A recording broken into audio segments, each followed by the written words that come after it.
जय राधा माधवा कुंज बिहारी। जय राधा माधवा कुंज बिहारी।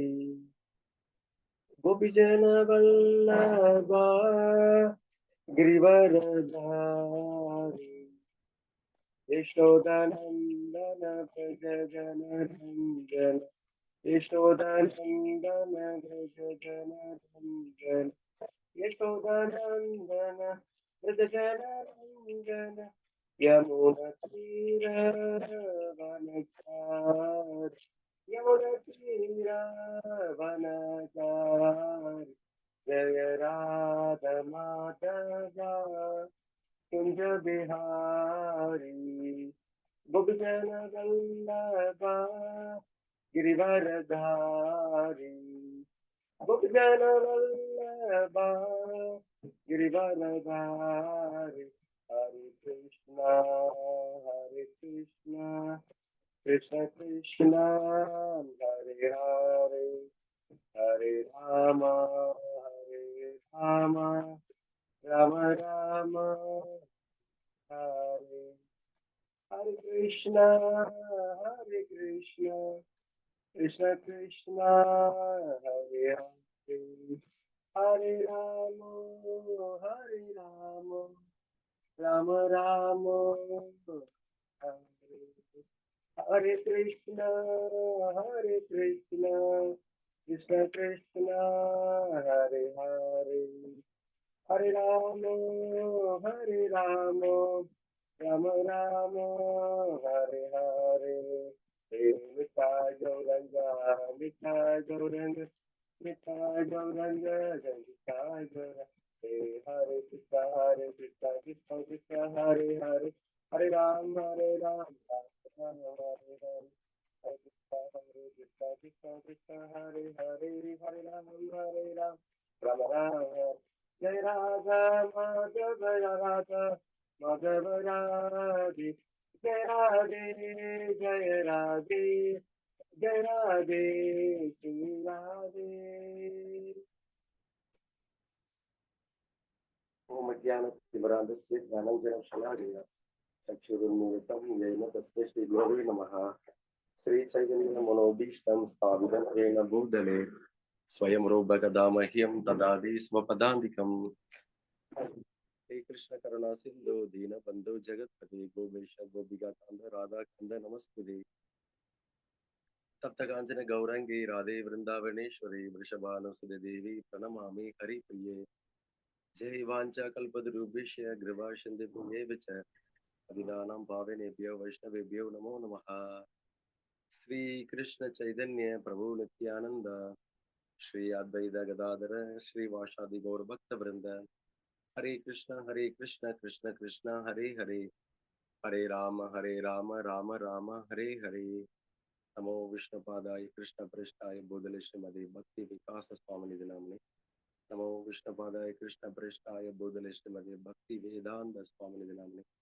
नमस्ते सारस्वती देवी गौरवाणी प्रचारिणे निर्विशेष शून्यवादी भाषाते தேசதாரிணி. ஓகே, ஹரே கிருஷ்ணா. எல்லாருக்கும் வரவேற்புகள். ஹரே கிருஷ்ணா. ஜெய். ஸோ இன்னைக்கு பகவத்கீதை திரும்ப ஆரம்பிக்கிறத பத்தி சொல்லியிருந்தாரு.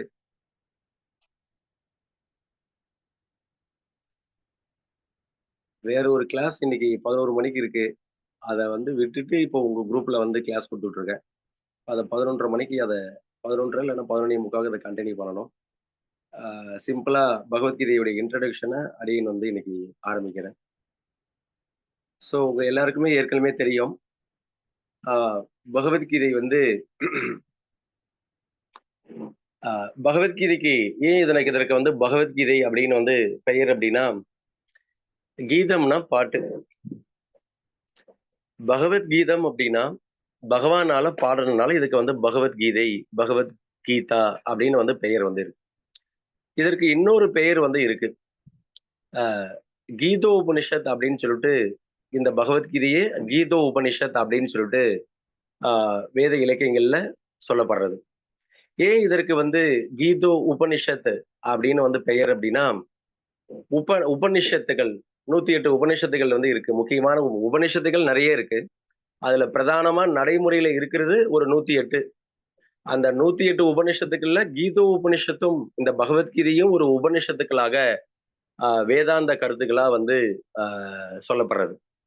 அப்போ இந்த பகவத்கீதைய வந்து நாம எல்லாரும் நினைக்கிற மாரி, ஆ ஏதோ இந்த இந்த அவதாரத்துல மட்டும் தான் பகவான் வந்து ஏதோ வந்து கிருஷ்ணர் வந்து அர்ஜுனனுக்கு வந்து இந்த ஞானத்த வந்து கொடுத்தது மாரியும், நாம வந்து இந்த கல்பத்துல மட்டும் தான் நாம வந்து இந்த விஷயங்கள வந்து செய்யற போல நாம வந்து நினைச்சுட்டு இருக்கோம்.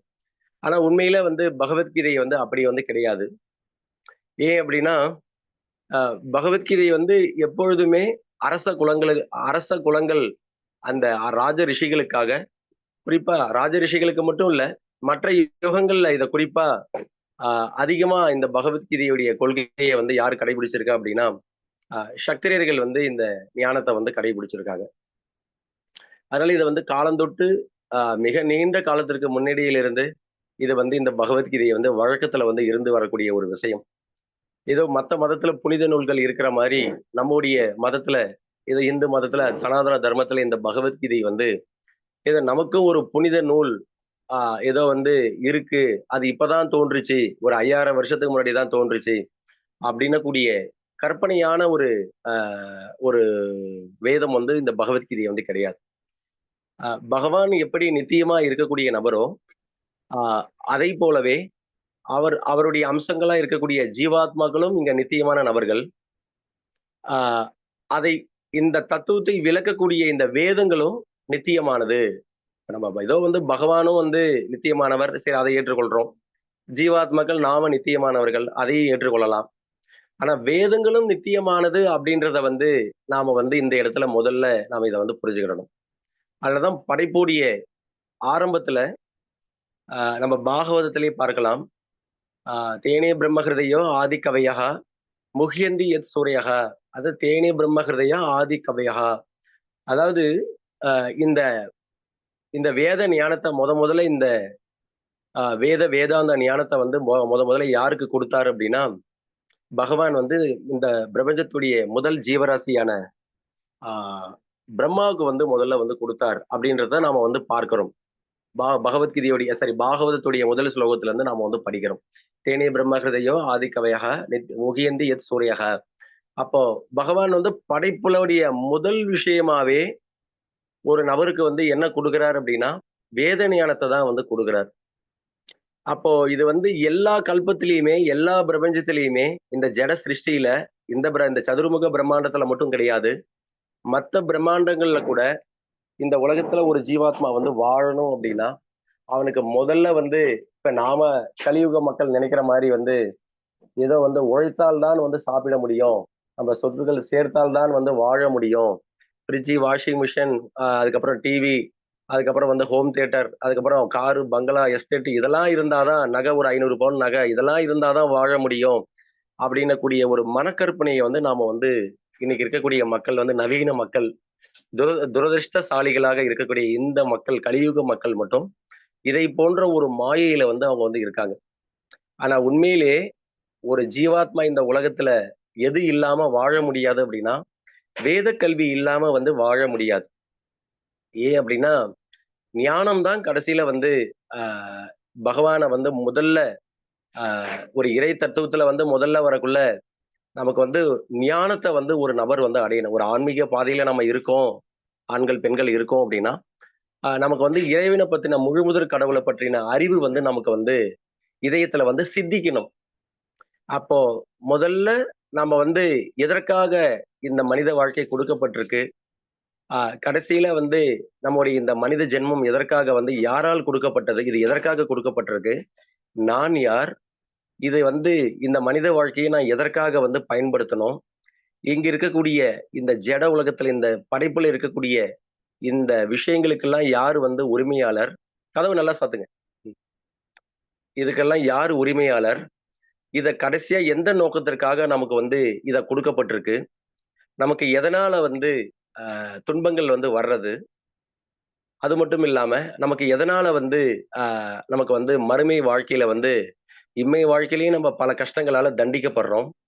மறுமை வாழ்க்கையிலயும் நமக்கு வந்து தண்டனைகள் வந்து எதற்காக கொடுக்கப்படுறது? ஏன் வந்து ஒரு ஆ 75% விழுக்காடு உள்ள ஜீவராசிகள் வந்து வைகுண்டத்துல வந்து இருக்காங்க. ஒரு 20% கூட இல்ல. அந்த ஜீவராசிகளை இந்த ஜட சிருஷ்டியில வந்து ஏன் வந்து உழன்று கொண்டு இருக்கின்றார்கள்? இதனுடைய தாத்பரியம் வந்து என்ன? ஏன் இந்த உடலுக்கு வந்து வயோதிகம் வந்து வர்றது? எதற்காக இந்த சரீரத்திற்கு வந்து ஷரீரம்னு வந்து இந்த இந்த உடலுக்கு ஷரீரம்னு பெயர் இருக்கு. தேகம்னு வந்து பெயர் இருக்கு. இதை போன்ற நூற்றுக்கணக்கான கேள்விகள் வந்து நமக்கு வந்து இருக்கு. அப்போ அதற்கான பதில் எல்லாமே வந்து கடைசியில வந்து எதுல இருக்கு அப்டின்னா, வேத ஞானத்துல தான் வந்து இருக்கு. வேதம் அப்டின்னாலே, அ அதற்கு வந்து என்ன பொருள் அப்டின்னா, அந்த வேதம் ஏன் இதற்கு வேதம் அப்டின்னா, அதற்கு டெஃபினிஷன் வந்து நிகண்டுகள்ல வந்து குடுக்கப்படுறது. வேதயதி இதி வேதஹ. எதற்கு இது வந்து எதற்காக இதற்கு வேதம் அப்டின்னா, வேதயதி இதி வேதஹ. அதாவது இது வந்து நம்முடைய புலன்களுக்கு அப்பாற்பட்டு இருக்கக்கூடிய, நம்முடைய மனதிற்கு, புத்திக்கு அப்பாற்பட்டு புலன்கள், மனசு, புத்தி. இத 3ற்கும் அப்பாற்பட்டு இருக்கக்கூடிய பல்வேறு தகவல்களை வந்து இது வந்து நமக்கு நல்குவதால், இதற்கு வந்து வேதயதி இதி வேதஹ வழங்குவதால் இதற்கு வந்து வேதம் அப்படின்னு வந்து பெயர். அப்ப அப்படி என்ன நம்முடைய புலன்களுக்கு, மனசிற்கு, புத்திக்கு அப்பாற்பட்ட விஷயங்கள பத்தி நான் சொல்லிக் குடுக்குது அப்படின்னா, மோக்ஷத்த பத்தி நமக்கு வந்து சொல்லிக் குடுக்குது. ஆத்மாவ பத்தி சொல்லிக் குடுக்குது. பரமாத்மாவ பத்தி, பகவான பத்தி, பிரம்மேதி பரமாத்மேதி பகவான் இதி சப்தயதே அப்படின்னு வந்து தத்தத்வ விதசத்வம் விக்யானம் அத்வயம் பிரம்மேதி பரமாத்மேதி பகவான் இதி சப்தயதே அப்படின்னு பாகவதம் வந்து கோஷமிடுகின்றது. இறைவன் 3 நிலைகள்ல வந்து உணரப்படுறார் அப்படின்றத வந்து முதல்லயே பாகவதம் வந்து கோஷமிடுகிறது. அதன் அடிப்படையில பார்க்கக்குள்ள, இந்த வேதம் வந்து மோக்ஷத்த பத்தி சொல்லிக் குடுக்குது.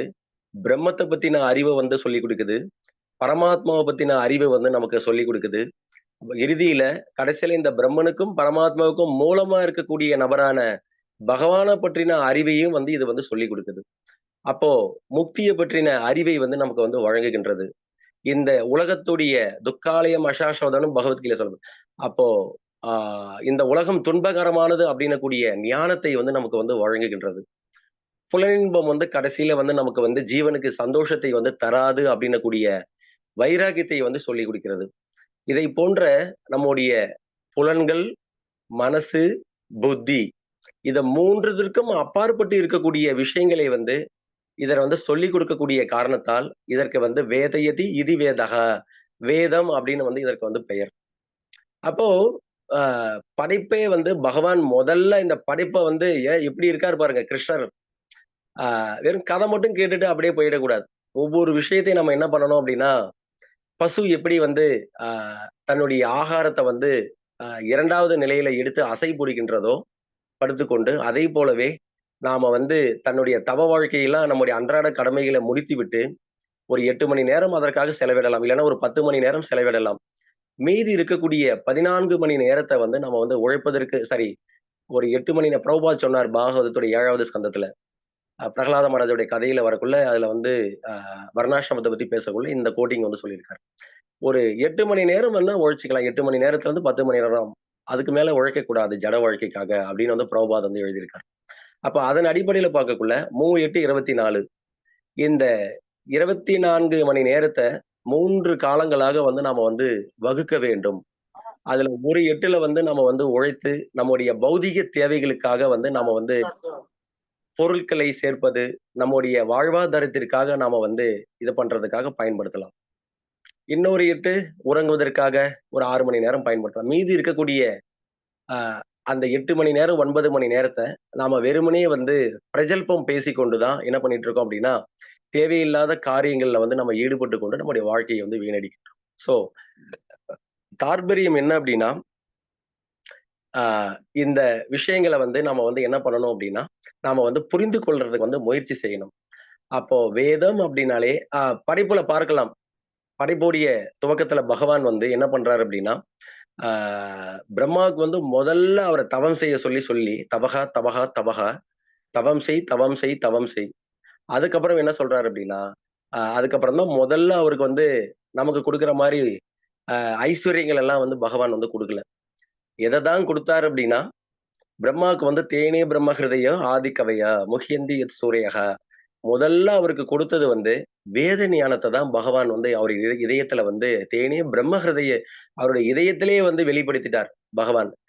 அப்போ ஒரு ஜீவனுக்கு வந்து முதல்ல தேவை வந்து என்னது அப்படின்னா, ஜீவனுக்கு ஏற்கனவே ஞானம் வந்து இருக்கு.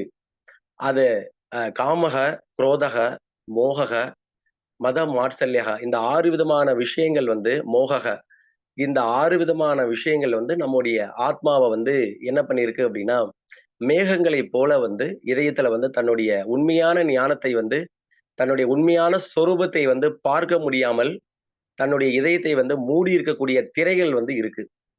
அப்ப அந்த திரைகள நீங்க விலக்குறதுக்கும் நமக்கு வந்து எதனுடைய உதவி வந்து தேவை அப்படின்னா, இந்த வேத ஞானத்துடைய உதவி வந்து மிக, மிக, மிக, மிக அவசியமான ஒன்று.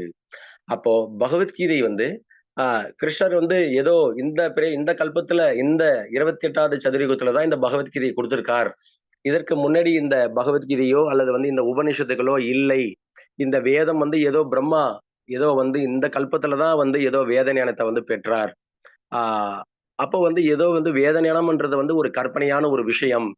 இதெல்லாம் நம்ம நினைக்கிறது வந்து ஒரு தவறான ஒரு கொள்கை. அப்போ எப்படி பகவான் நித்தியமான முறையில இந்த உலகத்துல எப்பொழுதுமே வைகுண்டத்திலயும் இருக்கார், இங்கேயும் இருக்கார். பரமாத்மாவாக இருக்கார். இந்த உலகத்துல பிரம்மமாவும் இருக்கார். எல்லா இடத்திலயும் நீக்கமற அழிவற்ற தன்மையோட வந்து அவர் வந்து வாழ்ந்துட்டு இருக்கார். இருக்கார், வியாபித்துக் கொண்டிருக்கார். அதேபோல அவருடைய அம்சமான ஜீவராசிகளும் எப்படி நித்தியமானதோ, இவர்கள் ஜீவாத்மா, பரமாத்மாவைப் போல வேத கல்வி, வேத ஞானமும் எப்படிப்பட்டது அப்படின்னா, நித்தியமானது அப்படின்றத வந்து நாம வந்து புரிந்து கொள்ளணும். அதனால தான் கிருஷ்ணா புக்ல பாகவத்துடைய கடைசி அத்தியாயங்கள் வந்து நீங்க இப்ப எடுத்து படிச்சீங்க அப்படின்னா, ஆ ஸ்ருதிகள் வேத வே ஸ்ருதிகளின் பிரார்த்தனைகள் அப்படின்னு வந்து ஒரு பகுதி வந்து வரும். வேதங்கள் வந்து அங்க வந்து என்னவா இருக்கும் அப்படின்னா, ரூபம் எடுத்துக்கிட்டு என்ன பண்ணும்? பகவான வந்து புகழ்ந்து வந்து பாடும். அப்போ வேதத்திற்கும் வந்து ஒரு ஜீவாத்மாவைப் போல என்ன உண்டு அப்படின்னா, அங்க வந்து ஒரு தனி ஸ்தானம் வந்து அங்க வந்து வைகுண்டத்துல வந்து உண்டு. அப்ப இப்படிப்பட்ட வேத ஞானம் வந்து பகவானை பற்றின இந்த வேத கல்வி எதற்காக இந்த உலகத்துக்கு வந்து தேவை அப்படின்னா, இந்த படைப்பு வந்து அ இங்க இந்த படைப்பில் இருக்கக்கூடிய 2 விதமான வைகுண்ட லோகம், நித்தியம். அத வந்து படைப்புன்னு சொல்ல முடியாது. அது வந்து நித்திய தாமம். அழிவற்ற ஒரு இடம். அதுக்கு தான் தாமம்னு பெயர். ஆனா அங்க இருக்கக்கூடிய ஜீவராசிகள் வந்து ஏதோ ஒரு அ அகங்காரத்தின் அடிப்படையில இந்த உலகத்துக்கு வீழ்ச்சி அடையக்குள்ள அவர்களுக்கு வந்து திரும்பவும் தன்னுடைய உண்மையான நிலையை புரிவதற்கு வந்து இங்க வந்து வேத ஞானம் வந்து மிக மிக அவசியமான ஒன்று. அப்போ 5000 வருஷத்துக்கு முன்னாடி கிருஷ்ணர் வந்து இந்த உலகத்துல அவதாரம் எடுக்கக்குள்ள இந்த காரியத்தை தான் வந்து செய்தார். பொதுவா எல்லா அவதாரத்திலயுமே பகவான் வந்து 2 காரியத்தை வந்து அவசியமா வந்து செய்திருவார். அததான் பகவத்கீதையில வந்து நம்ம வந்து ரொம்ப பிரசித்தமா இருக்கக்கூடிய ஸ்லோகம். "யதா யதா ஹி தர்மஸ்ய கிலானிர் பவதி பாரதா, அபியுத்தானாம் அதர்மஸ்ய ததாத்மானாம் சிருஜாமியகம்." அது பரித்ராணாய சாதூனாம் வினாசாய துஷ்கிருதாம் தர்ம சம்ஸ்தாபனார்த்தாய சம்பவாமி யுகே யுகே. அப்ப பகவான் 2 காரியங்கள வந்து திரும்ப திரும்ப ஒன்று அவரே நேரடியான முறையில இந்த உலகத்திற்கு வருகின்றார். இல்லன்னா அவருடைய பக்தர்களை தூய பக்தர்களை வந்து இந்த லோகத்துக்கு வந்து அனுப்புகின்றார். அப்ப அவங்க 2 பேருடைய கொள்கையே வந்து என்னது அப்படின்னா, தர்மம் து சாக்ஷாத் பகவத் பிரணீதம். தர்மத்தை வந்து அவர்களுக்கு தான் ஸ்தாபிதம் பண்ணக்கூடிய அருகதை வந்து இருக்கு. அப்ப அவர்கள் வந்து இந்த உலகத்துல உண்மையான தர்மம், ஜீவாத்மாவுடைய உண்மையான தர்மம் என்ன அப்படின்றத வந்து, இங்க அப்பப்ப வந்து காலத்துடைய கோலத்தால வந்து இங்கேயும் மறைஞ்சு வந்து போயிடும். இது எப்படின்னா, ஆழ்வார்களது காலத்துக்கு அப்புறம் இந்த திவ்ய பிரபந்தம் வந்து 4000 திவ்ய பிரபந்தம் வந்து மறைந்ததைப் போல. இந்த உலகத்துல எப்பொழுதுமே திரும்ப திரும்ப ஆச்சாரியர்கள் பிரபுபாரை போன்ற ஆழ்வார்களைப் போல நபர்கள் எதற்காக கோஸ்வாமிகளைப் போன்ற நபர்கள் எதற்காக இந்த உலகத்துக்கு வராங்க அப்படின்னா, திரும்ப திரும்ப அவர்கள் வந்து இந்த வேதத்திற்கு இப்ப இருக்கக்கூடிய அந்தந்த யுகத்துல வாழக்கூடிய ஜீவராசிகளுடைய புத்திக்கு ஏற்றாறு போல அவர்களுடைய அவங்களுடைய ஆன்மீக முன்னேற்றத்துக்கு ஏற்றாறு போல அவர்களுடைய தகுதிக்கு ஏற்றாறு போல இந்த வேதத்தை வந்து சுருக்கி அதை வந்து அவங்களுக்கு எப்படியாவது வந்து அந்த விஷயங்களை சொல்லி புரிய வைக்கணும்ன்றதுக்காக தான் இதெல்லாம் வந்து இவ்வளவு பேர் வந்து இங்க வந்துட்டு இருக்கிறாங்க.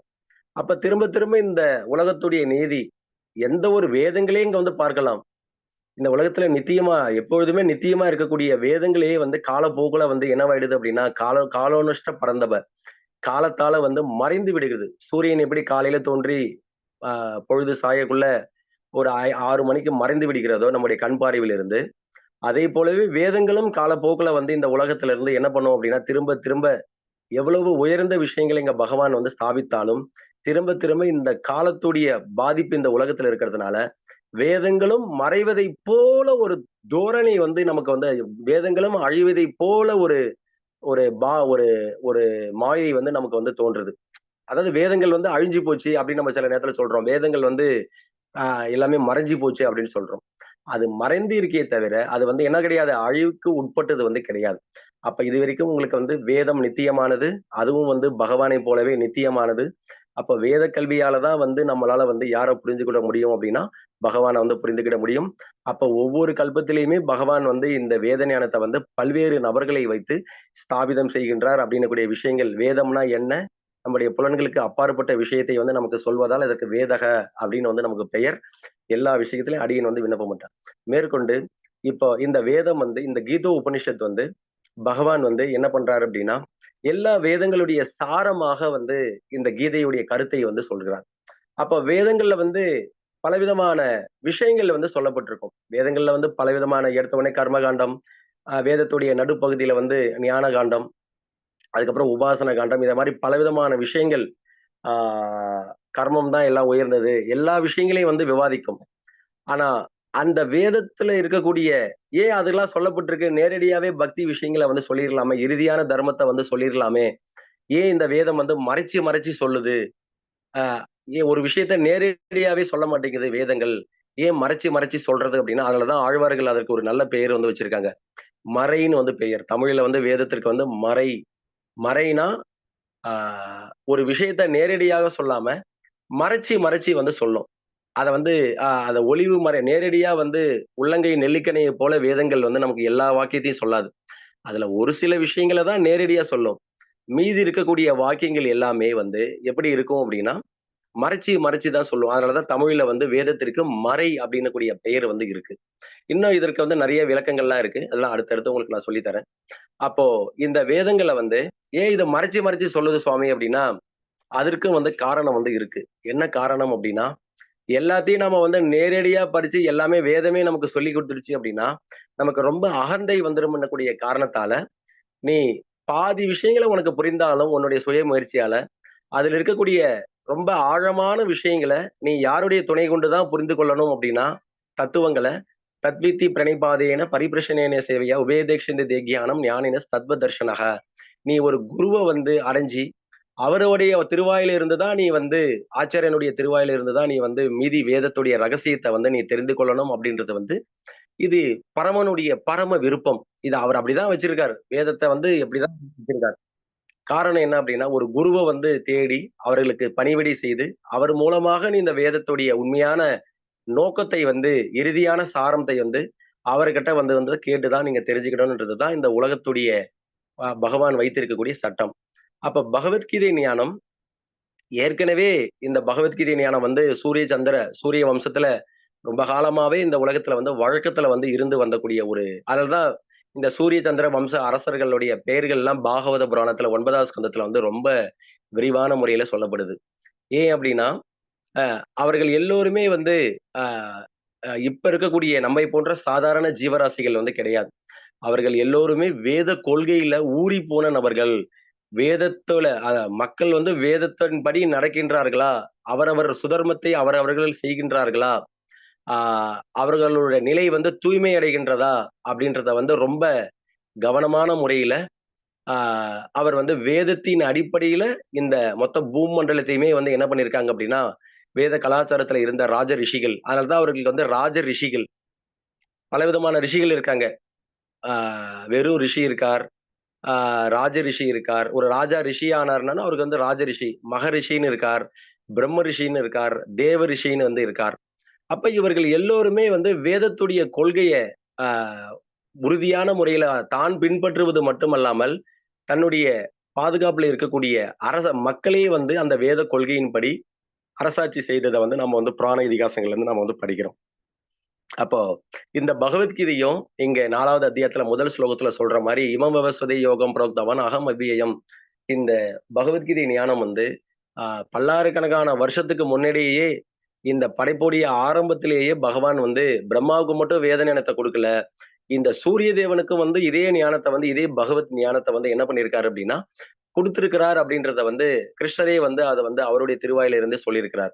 அப்ப அத காலப்போக்குல விடுபட்டதை போல ஒரு ஒரு ஒரு காலப்போக்குல அந்த சங்கிலி தொடர் ஏவம் பரம்பரா பிராப்தம் இமம் ராஜர்ஷிய விதுகு.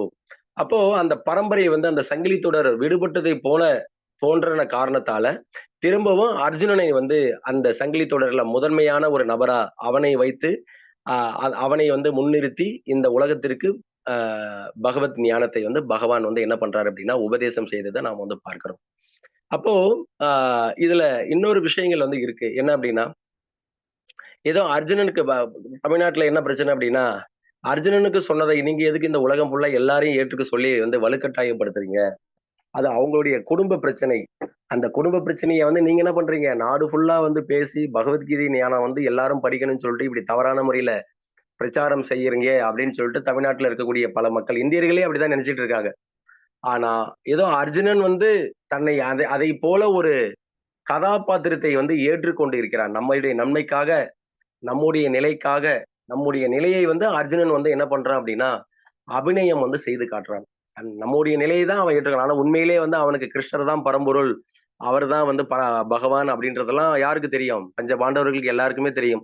அதுலயும் குறிப்பா பாண்டவானாம் தனஞ்சயக அர்ஜுனனுக்கு வந்து நல்லாவே தெரியும். கிருஷ்ணர் தான் வந்து பகவான் அப்படின்றது வந்து அவனுக்கு ஏறக்குறைய தெரியும். அவர்தான் முழுமுதற் கடவுள் அப்படின்றது வந்து ஓரளவுக்கு அவனுக்கு வந்து நல்லாவே வந்து தெரியும். அப்ப இருந்தாலும் ஏன் அவனுக்கு இப்படிப்பட்ட ஒரு சந்தேகம் வந்தது அப்படின்னா, நம்முடைய சார்பாக அவன் வந்து அந்த நிலையை வந்து ஏற்றுக்கொண்டு, ஆ இந்த உலகத்துல இருக்கக்கூடிய பல்வேறு விதமான விடை தெரியாத கேள்விகளுக்கு வந்து கிருஷ்ணரை போன்ற ஒரு நபர்களுக்கு தான் என்ன தெரியும் அப்படின்னா, அதற்கான பதில் வந்து தெரியும். சில நேரங்கள்ல பார்க்கலாம். பிரம்மாவுக்கு கூட சில தத்துவங்கள் வந்து தெரியாது அப்படின்றத வந்து நம்ம 11வது ஸ்கந்தம் பாகவதம் படிக்கக்குள்ள உங்களுக்கு தெரியும். 11வது ஸ்கந்தம் இருக்கிறதுலே ரொம்ப கடினமான ஒரு ஸ்கந்தம். அந்த ஸ்கந்தத்த அவ்வளோ ஈஸியா உபன்யாசம் வந்து குடுக்க முடியாது. அப்படியே குடுத்தாலும் யாரும் கேட்கிறவங்களுக்கு அது புரியவே புரியாது. ஏன்னா அது அவ்வளோ ஒரு கடினமான ஒரு அத்தியாயம் அது. அந்த 11வது ஸ்கந்தம் உத்தவ கீதை. ஆ அந்த நிமி சக்கரவர்த்திக்கும், இப்ப இவருக்கும் நடக்கக்கூடிய உரையாடல். நவ யோகீந்திரர்கள். அவங்க பேசக்கூடிய தத்துவங்களுக்கெல்லாம் விடையே கிடையாது. அது மாரி தான் பிரம்மா கிட்ட ஒரு நாள் வந்து ஒரு கேள்விய வந்து கேட்டுடுறாங்க சனத்குமாரர்கள். பிரம்மாவாலே வந்து பதில் சொல்ல முடியல. பிரம்மாவே 4 தலைய வந்து 8 கைய வச்சுட்டு என்ன பண்றாருன்னா பிச்சுக்கிறாரு. என்ன இப்படியாப்பட்ட கேள்வி கேட்டாலே நம்முடைய புத்திரர்கள் அப்படின்னு. அப்ப சனத்குமாரர்கள் வந்து ஒரு பயங்கரமான ஒரு அந்த கேள்வி அந்த பாகவத்துல இருக்கு. அந்த 11வது ஸ்கந்தத்துல. அந்த கேள்விய வந்து ஒரு அ ஒரு பயங்கரமான ஒரு ஆத்ம தத்துவம். அந்த கேள்விய வந்து பிரம்மா கிட்ட வந்து கேட்கிறாங்க. அதற்கு பிரம்மாவாலே வந்து என்ன பண்ண முடியல அப்படின்னா, பதில் வந்து சொல்ல முடியல. கொஞ்சம் யோசிச்சு பார்க்கணும். நம்மலாம் ஏன் தொடர்ச்சியா ஒரு தடவ பகவத்கீதை சொல்லிட்டாங்களே, திரும்பவும் ஏன் பகவத்கீதை எடுக்கிறோம்? இன்னும் அடுத்தது கூட இத ஒரு தடவ முடிச்சதுக்கு அப்புறம் திரும்பவும் இன்னொரு தடவ நம்முடைய வாழ்நாள் இருக்கிற வரைக்கும் பகவத்கீதை, பாகவதம் இதெல்லாம் வந்து எதற்காக படிக்கணும் அப்படின்னா, நம்ம எப்ப எல்லாத்தையும் படிச்சு முடிச்சுட்டோம் அப்படின்னக்கூடிய எண்ணம் என்னைக்கு வருதோ, அன்னைக்கு நம்ம எதுவுமே நமக்கு வந்து தெரியாது அப்படின்னக்கூடிய ஒரு உண்மையிலே அதுதான். நம்ம வேதத்த வந்து என்ன பண்ண முடியாது அப்படின்னா, பகவான பத்தி எல்லாம் தெரிஞ்சுட்டோம் அப்படின்னு வந்து நம்ம நெனைச்சோம் அப்படின்னா, அதுவே வந்து ஒரு மாயை. நீங்க பார்க்கலாம், பகவான் கிட்ட இருந்து நேரடியாவே வந்து வேத ஞானத்த வாங்குன அந்த பிரம்மாவுக்கே வந்து சனத்குமாரர்கள் கேட்கக்கூடிய கேள்விக்கு வந்து என்ன பண்ண முடியல அப்படின்னா, பதில் வந்து தெரியல.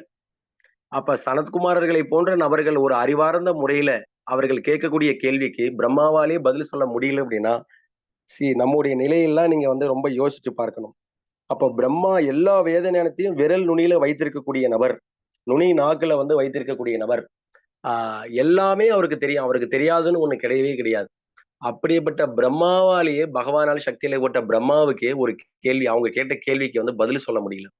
அப்ப நம்முடைய நிலையெல்லாம் வந்து எப்படி இருக்கு அப்படின்றத வந்து நீங்களே புரிஞ்சுக்கிட வேண்டியதுதான். அப்ப அதற்காக தான் பகவான் வந்து என்ன எடுக்கிறாரு அப்படின்னா, ஹம்ச அவதாரம் அப்படின்னக்கூடிய அன்னப்பறவை அவதாரத்த வந்து எடுத்துட்டு, அந்த கேள்விக்கு அன்னப்பறவையுடைய ரூபத்த பகவான் எடுத்துட்டு, ஒரு ஒரு இது மேல உட்கார்ந்துகிட்டு என்ன பண்றார்? அந்த கேள்விக்கு வந்து அன்னப்பறவை ரூபத்துல இருந்துகிட்டே பகவான் வந்து அதனால தான் ஹம்ச அவதாரம்னு ஒரு அவதாரம். அஜித அப்படின்னு சொல்லிட்டு இன்னொரு அவதாரம் இருக்கு. இந்த அவதாரத்தை பத்தி எல்லாம் பக்தர்களுக்கு வந்து தெரியும். அதெல்லாம் எப்பவோ படைப்போடைய ஆரம்பத்துல வந்து எடுத்த அவதாரங்கள், சிருஷ்டியோடைய ஆரம்பத்துல. அப்ப அந்த அவதாரத்துல பகவான் வந்து அந்த கேள்விக்கான பதில வந்து சொன்னார். சனத்குமார் அவர்களுக்கும், பிரம்மாவுக்கும் வந்து அந்த பதில் சொன்னார். சோ மேற்கொண்டு இதனுடைய சாரம் வந்து என்ன அப்படின்னா, அப்ப அப்படிப்பட்ட இருக்கக்கூடிய பிரம்மாவுக்கே இந்த வேத ஞானம் வந்து புரியல அப்படின்னக்குள்ள, ஆத்ம ரகசியங்கள் நெறைய விஷயங்களை விவாதிக்கணும். அ இதனுடைய அடிப்படை தான் பகவத்கீதை. மொத்த வேத ஞானம் வந்து எத்தன லட்சம் ஸ்லோகம் அப்படின்னா, லட்சக்கணக்கான கிடையாது. 100,00,00,000 ஸ்லோகம்னு சொல்லப்படுது. 100,00,00,000 மொத்த வேதத்துக்கு வந்து 100,00,00,000 ஸ்லோகம்னு வந்து சொல்லப்படுது. ஒரு செமினார்ல நாங்க வந்து அத ரொம்ப ஆராய்ச்சி பண்ணி அத வந்து கண்டுபிடிச்சு, அத வந்து ஒரு செமினார்ல வந்து நாங்க வந்து படிச்சோம். எங்களுக்கு சொல்லிக் குடுத்தாங்க. 100,00,00,000 ஸ்லோகம் வந்து இருக்கு. மொத்த வேதத்திற்கு வந்து யாராவது எவர் எத்தன கோடி ஸ்லோகம் அப்டின்னா 100,00,00,000 இருக்கு. அந்த 100,00,00,000 ஸ்லோகத்த வந்து நம்ம எவ்ளோ விஷயங்கள் வந்து இருக்கு. அதெல்லாம் நம்மளால என்ன பண்ண முடியல அப்டின்னா, படிக்க முடியல, தெரிஞ்சு கொள்ளக்கூடிய அளவுக்கு நமக்கு வந்து சக்தி வந்து பகவான் வந்து நமக்கு குடுக்கல. காரணம் என்ன அப்டின்னா, நம்ம ரொம்ப காலமா புலன்ப வாழ்க்கையில வந்து ஊறி போய் ஊருன்னு ஊறியாச்சு. குட்டையில ஊறுன மட்ட மாரி நம்ம என்ன பண்ணிட்டோம் அப்டின்னா, நம்முடைய புத்தி, மனசு பல பிறவிகளா வந்து புலன்கள் வந்து வேதத்துல வந்து கொஞ்சம் கூட பரீட்சையும் இல்லாம ஏறக்குறைய நமக்கு இந்த பிறவிலேயே நம்ம பார்க்கலாம். வேதங்கள பத்தின அறிவு இன்னைக்கு இந்த பிறவில கூட நம்ம இவ்ளோ படிச்சு, பகவத்கீதைய படிச்சு, இவ்ளோ உபன்யாசங்கள கேட்டும் நமக்கு வந்து வேதங்கள பத்தின விஷயங்கள் நமக்கு இன்னும் புரியல அப்டின்னா, நம்ம பழைய பிறவிகள்ல நாம கண்டிப்பா வந்து கொஞ்சம் பேர் மிருகமா இருந்திருப்போம் அப்டின்றதுல வந்து எந்த சந்தேகமும் வந்து கிடையவே கிடையாது. ஓரளவிற்கு மனிதனா இருந்திருந்தோம் அப்டின்னா, ஏதோ ஒரு ஆ நமக்கு ஓரளவுக்காவது ஏதோ ஒரு வேத கலாச்சாரத்திலே வேற ஏதாவது யுகத்திலேயே நம்ம பிறந்திருந்தா கூட, கொஞ்சமாவது அந்த வேதத்துடைய அந்த பரீட்சை வந்து நமக்கு இருக்கும். நம்ம ரொம்ப காலமா வந்து வேதத்துடைய வேதத்தின்படி நம்மளுடைய வாழ்க்கைய வாழல. நம்ம வேற ஏதோ ஒரு பிறவில தான் இருந்திருக்குன்றத வந்து இத வச்சே நம்ம புரிஞ்சுக்கிடலாம். ஸோ இதன் அடிப்படையில பார்க்கக்குள்ள, இந்த வேத கல்வி வந்து இந்த படைப்புடைய மூலாதாரமே வந்து இந்த வேத ஞானம் தான். அப்போ இந்த சிருஷ்டியுடைய மூலாதாரமே என்னது அப்டின்னா, எப்படியாவது ஜீவராசிகள் வந்து இந்த வேதத்த வந்து புரிந்து கொண்டு, வேதத்துல இருக்கக்கூடிய "வேத வேத்யே பரே பும்ஸி ஜாதே தசரதாத்மஜே, வேத பிரேசேதாசீது சாக்ஷாத் ராமாயணக" அப்படின்னு நம்ம படிச்சோம். அப்ப "வேத வேத்யே பரே பும்ஸி ஜாதே தசரதாத்மஜே". அப்ப "வேத வேத்யே பரே பும்ஸினா" வேத சொரூபி. பகவான் வந்து வேத சொரூபி. அப்போ பகவானுக்கே பல பேர் இருக்கு. வேத சொரூபின்னு வந்து விஷ்ணு சகஸ்ரநாமத்துல இருக்கு. பகவானுக்கே இன்னொரு திருநாமம் வந்து இருக்கு. மந்த்ரம், மந்த்ரஹ அப்படின்னு வந்து பகவானுக்கே ஒரு பெயர் வந்து இருக்கு. இத நான் அன்னைக்கு வந்து படிச்சேன். அப்போ பகவானுக்கே மந்த்ரஹ அப்படின்னக்கூடிய பெயரே வந்து விஷ்ணு சகஸ்ரநாமத்துல இருக்கு. புரிஞ்சுக்கிட்டீங்களா? பகவானுக்கே வேத சொரூபி அப்படின்னக்கூடிய திருநாமம் வந்து இருக்கு. அப்ப ஏன் வந்து வேத சொரூபி அப்படின்னா, அந்த வேதத்தின் மூலமாக புரிந்து கொள்ளக்கூடிய அ பகவான வந்து எப்படி வேணா புரிந்துக்கலாம் அப்படின்னக்கூடிய வரைமுறை இல்லாமல்லாம் கிடையாது. நீ இப்படிதான் புரிந்துக்கணும் அப்படின்னக்கூடிய ஒரு கொள்கைய வந்து பகவான் வந்து வைத்திருக்கிறார். அப்படிப்பட்ட ஒரு அறிமுகத்தை தான் இந்த இடத்துல வந்து கிருஷ்ணர் வந்து இந்த மொத்த பகவத்கீதையில இந்த 700 ஸ்லோகங்கள் வந்து இங்க விவாதிக்கப்படுறது வந்து எதன் அடிப்படையில அப்படின்னா, அ பகவத்கீதை அப்படின்னாலே தன்னை பற்றின பெருமைகள வந்து தன்னுடைய திருவாயாலேயே தன்னுடைய பெருமைகள வந்து இப்ப நம்ம பேசுறோம் இல்லையா நம்முடைய பெருமை, நான் இப்படிப்பட்டவன், அப்படிப்பட்ட மாதாஜி, நான் இப்படிப்பட்ட மாதாஜி தெரியுமா? நான் இப்படி ஸ்ட்ரெய்ட் ஃபார்வர்டு அப்படியா, இப்படியா அப்படின்னு நம்ம நம்முடைய பெருமைகள பேசுறோம் இல்லையா? ஆ கடைசியில ஜீவாத்மாவுடைய பெருமைகள் அவன் பிறவி பிறவியா வந்து அவன் எந்த சரீரத்துல இருக்கானோ, அந்த சரீரத்துல இருக்கக்கூடிய அந்த பெருமைகள மட்டும் நம்ம வந்து பேசிட்டு இருக்கோம். நாம பேசக்கூடிய பெருமைகள் எல்லாமே வந்து இந்த பிறவியில நமக்கு இந்த உடல், இந்த ஆத்மா இருக்கிற வரைக்கும் இருக்கக்கூடிய அந்த பெருமைகள தற்காலிகமான பெருமைகள வந்து பேசிட்டு இருக்கோம். அது உண்மையிலே ஜீவாத்மாவுடைய உண்மையான பெருமை வந்து கிடையாது. கடைசியில ஜீவாத்மா பேசக்கூடிய பெருமைகள் எல்லாமே வந்து என்ன பெருமை அப்டின்னா, உடல் சார்ந்த கருத்தை தான் வந்து ஜீவாத்மா வந்து பேசிக் கொண்டு இருக்கிறான். புரிஞ்சுக்கிட்டீங்களா? தான் உடல் அப்டின்னக்கூடிய எண்ணத்துல ஊறிய நபராக, தன்னை உடல் தான், நான் இந்த உடல் தான் அப்டின்னக்கூடிய உடல் கருத்தின் அடிப்படையில, நான் இந்த ஜாதியைச் சேர்ந்தவன் அப்டின்னக்கூடிய அந்த உடல் கருத்து, இதெல்லாம் உடல் கருத்து. இந்த உடல் தேக அபிமானத்துடைய பெருமைகள வந்து ஜீவாத்மா வந்து பேசிக் கொண்டிருக்கிறான். அந்த தேக அபிமானம் வரக்குள்ளவே கூடவே எதுவும் வந்து ஒட்டிக்கிடுது அப்டின்னா, அ அகங்காரமும் வந்து ஒட்டிக்கிடுது, மமகாரமும் வந்து ஒட்டிக்கிடுது. புரிஞ்சுங்களா? அதனால தான் வந்து நான், எனது அப்டின்னக்கூடிய அபிமானம் வந்து இந்த தேக அபிமானத்தை தொன்று தொட்டு, அது பின்னாடியே வந்து அகங்காரம், மமகாரமும் வந்து என்ன பண்ணிடுது? கூடவே வந்து வந்துருது. ஆனா கிருஷ்ணர் வந்து உண்மையிலேயே அவர் வந்து தன்னுடைய பெருமைய வந்து இந்த பகவத்கீதையில வந்து சொல்றார். நான் வந்து பாண்டவானாம் தனஞ்சய, தேவரிஷிகளில் நான் நாரதன், இதுல நான் இப்படி இருக்கேன், அதுல அப்படி இருக்கேன். எத் எத் விபதிமத் சத்வ ஸ்ரீமத் ஊர்ஜிதம் ஏவபா. இதை போன்ற பல விஷயங்கள 10வது அத்தியாயத்துல, 11வது அத்தியாயத்திலேயே வந்து நாம வந்து படிக்கிறோம். படிச்சோம். படிக்க போறோம். திரும்பவும் படிக்க போறோம். அப்ப அந்த பெருமைகள் வந்து உண்மையிலேயே அவருக்கு இருக்கக்கூடிய பெருமைகள். அப்போ பகவத்கீதை அப்படின்னாலே இறைவனே, முழுமுதற் கடவுளான இறைவனே அவரே என்ன பண்றாரு அப்படின்னா, தன்னுடைய பெருமைகள தான் வெளிப்படுத்தினால் அல்லாது இந்த உலகத்துல யாராலயுமே என்ன பண்ண முடியாது அப்படின்னா, அ கிருஷ்ணர வந்து புரிந்து கொள்ள முடியாது. இறைவன வந்து புரிந்துக்கவே முடியாது. இறைவன புரிந்துக்கணும் அப்படின்னா, குரு, சாது, சாஸ்திரம். ஒண்ணு குரு மூலமா தெரிஞ்சுக்கிடணும். இல்லன்னா ஒரு நல்ல சாது. ஒரு நல்ல சாது அப்படின்னா பிரபுபாத் சொன்னார். அ ஒரு நல்ல சாது அப்படின்னா, அவரு யாரா இருப்பாரு அப்படின்னா, இஸ் அ டிவோட்டி அப்படின்னாரு. அப்ப ஒரு நல்ல சாது அப்படின்னா, அவர் ஒரு நல்ல வைஷ்ணவர்ன்னு வந்து அர்த்தம். அப்ப குரு அப்படின்னா, பகவானுடைய பிரதிநிதியாக இருக்கக்கூடிய நபர் தான் குரு அப்படின்னு வந்து சொல்றோம். சாக்ஷாத் தரித்பேன. அப்ப சாஸ்திரம் 3வது வந்து சாஸ்திரம். அப்ப சாஸ்திரமும், குரு, சாது, சாஸ்திரம் இந்த 3மே இத 3த்துக்கு வித்தியாசமே கிடையாது. ஏன் அப்படின்னா, ஒரு குரு வந்து சாஸ்திரத்த மாத்தி சொல்லப் போறதே கிடையாது. ஒரு சாதுவும் வேதங்கள வந்து வேத கருத்த சாஸ்திரங்கள வந்து மாத்தி சொல்லப் போறது கிடையாது. அப்ப இந்த 3 நபர்களுமே யாரு அப்படின்னா, பகவானுடைய பிரதிநிதிகள். இங்க வந்து பார்க்கலாம். கிருஷ்ணர் வந்து தன்னுடைய பெருமைய தன்னுடைய வாயில வந்து வெளிப்படுத்துறார். வேத கருத்த வேதத்துல நான் எப்படி இருக்கேன்? கடைசியில வேதத்துடைய இதையும் சொல்றார் 15வது அத்தியாயத்துல. "வேதைச்ச சர்வையர் அகமேவ வேத்யக வேதாந்த கிருத் வேதவேத் ஏவ சாகம்" அப்படின்னு வந்து சொல்றார். அப்ப வேதங்களை தொகுத்தவனும் நானே, அந்த வேத அங்கங்கள வேதத்துடைய முடிவான வேதாந்தமும் நானே, அந்த வேதாந்தத்துடைய இறுதி முடிவா இருக்கக்கூடிய பரம்பொருளும் நானே, உண்மையில் வேதாந்தத்தை அறிபவனும் நானே அப்படின்னு வந்து பகவான் வந்து இந்த ஒரு 4 ஸ்லேகல வந்து அத வேற மாரி வந்து சொல்றார். அப்போ வேதத்துடைய வேத சொரூபியா மட்டும் இல்லாம, அந்த வேதத்துடைய இறுதியான குறிக்கோளாவும் மட்டும் இல்லாம, அ பகவான் வந்து அந்த வேத மூல வேதங்களாவே பகவான் வந்து இருக்கார். அதுல இருக்கக்கூடிய எல்லா விஷயங்களுமே ஒன்று நேரடியாக அவர பத்தி சொல்லும். இல்லன்னா மறைமுகமா அவர பத்தி சொல்லும். ஆனா இந்த பகவத்கீதை மட்டும் நேரடியாவே இறைவன பற்றி இதுல இருக்கக்கூடிய ஒவ்வொரு வார்த்தைகளுமே ஏறக்குறைய கிருஷ்ணரை வந்து கிருஷ்ணருடைய பெருமைகளை வந்து சொல்ல வந்தது. இது அவரே அவருடைய திருவாயிலிருந்து பேசினது. பகவத்கீதைக்கும், பாகவதத்துக்கும் நெறைய வித்தியாசங்கள் இருக்கு. அ பாக பாகவத அப்படின்னாலே என்ன அர்த்தம்? பாகவதஹா அப்படின்னாலே, அ அது பிற்காலத்துல பகவானுக்கும், பக்தர்களுக்கும் இருக்கக்கூடிய அந்த உறவு முறைகளை, அந்த தூய அன்பை, அந்த தூய பக்திய பத்தின பிரேமையை விளக்கக்கூடியது பாகவதம். அது வந்து பக்தர்களால உபதேசிக்கப்பட்டது. பக்தர்களால சொல்லப்பட்ட அவர்களுடைய திருவாயிலிருந்து பகவானுடைய பெருமைய வந்து சூத கோஸ்வாமி, சுகதேவ கோஸ்வாமி போன்ற மகான்கள் அவர்களுடைய திருவாயிலிருந்து சொல்லப்பட்டது. இதுதான் பாகவதம். அவருக்கு பக்தர்கள் பகவானை பற்றி புகழ்ந்த ஒரு உயர்ந்த ஒரு வேதாந்தம். இது அவரே பகவத்கீதைய வந்து இது அவரே வந்து என்ன பண்ணது அப்டின்னா, தன்னுடைய பெருமைகள வந்து என்ன பண்றாரு அப்டின்னா, நான் இப்படிப்பட்டவன், நான் அப்படிப்பட்டவன், வைகுண்டம் தத்தாம பரமம் மம அப்டின்றாரு. என்னுடைய லோகம் வந்து அழிவற்றது அர்ஜுனா. அப்படி எண்ணக்கூடிய பல பெருமைகள வைகுண்ட லோகத்துடைய பெருமைகள பற்றி, மோட்சத்துடைய ஏற்றத்த பத்தி, கடைசியில எல்லா ஜீவாத்மாக்களுடைய தர்மம் என்ன? எல்லா ஜீவாத்மாக்களும் என்னிடம் சரணாகதி அடைந்து என்னிடம் சேவை செய்யக்கூடிய நித்திய ஜீவராசிகள் எல்லா கருத்துக்களையும் இதுல வந்து தன்னுடைய பெருமை மட்டுமல்லாமல், இந்த ஜீவராசிகளுக்கு நான் தான் தந்தை அப்படின்னு கூடிய அந்த அந்த உரிமை உணர்வை வந்து அங்க பகவான் வந்து இந்த பகவத்கீதையில வந்து வெளிப்படுத்துறார். சர்வ பீஜ பிரதபிதான்னு வந்து சொல்றார். அப்ப இந்த உரிமை உணர்வையும் அந்த ஜீவாத்மாக்கள் மமைவாம்சோ ஜீவலோக்கு இது என்னுடைய அம்சம் அர்ஜுனா எல்லா ஜீவாத்மாக்களும் அப்படின்னு சொல்லிட்டு அந்த உரிமை உணர்வை வந்து பகவத்கீதையில வந்து பகவான் வந்து வெளிப்படுத்துறார். அப்ப பகவத்கீதை அப்படின்னாலே, இது அவர் பாடின தன்னுடைய சொந்த பெருமையை வந்து இந்த உலகத்திற்கு வந்து என்ன பண்றாரு அப்படின்னா வெளிப்படுத்துறார். ஆனா, இதுல ஒரே ஒரு துர்குணம் கலியுக மக்கள் ரொம்ப துர்குணம் வந்து என்ன அப்படின்னா, இறைவனே வந்து தன்னுடைய பெருமையை வந்து சொன்னாலும், அதன் மேல வந்து பொறாமை வந்து படுறது. பல ஜீவாத்மாக்கள் வந்து ரொம்ப மோசமான ஜீவாத்மாக்கள்லாம் பகவத்கீதைய வந்து ஏன் இந்து மதத்துல இருக்கக்கூடிய அ நபர்களே வந்து மற்ற அந்நியர்கள் கூட எதிர்த்தாலும் பரவால்ல. அதை ஏற்றுக்கொள்ளலாலும் பரவால்ல. இந்தியாவுல பிறந்துட்டு, இந்த கங்கை தண்ணி, யமுனை தண்ணி, தாமிரபரணி தண்ணிய குடிச்சிட்டு, இந்த பகவத்கீதை ஆ என்ன பண்ணல அப்டின்னா, இந்த சவுத் சைட்ல இந்த மதுரைக்கு இன்னாண்ட இருக்கக்கூடிய மக்கள் வந்து ரொம்ப ஒரு வித்தியாசமான வந்து ஒரு மாயையில வந்து வாழ்ந்துட்டு இருக்கிறாங்க. கொஞ்சம் கூட வந்து அவங்களுக்கு வந்து அந்த ஞானமே வந்து கிடையாது.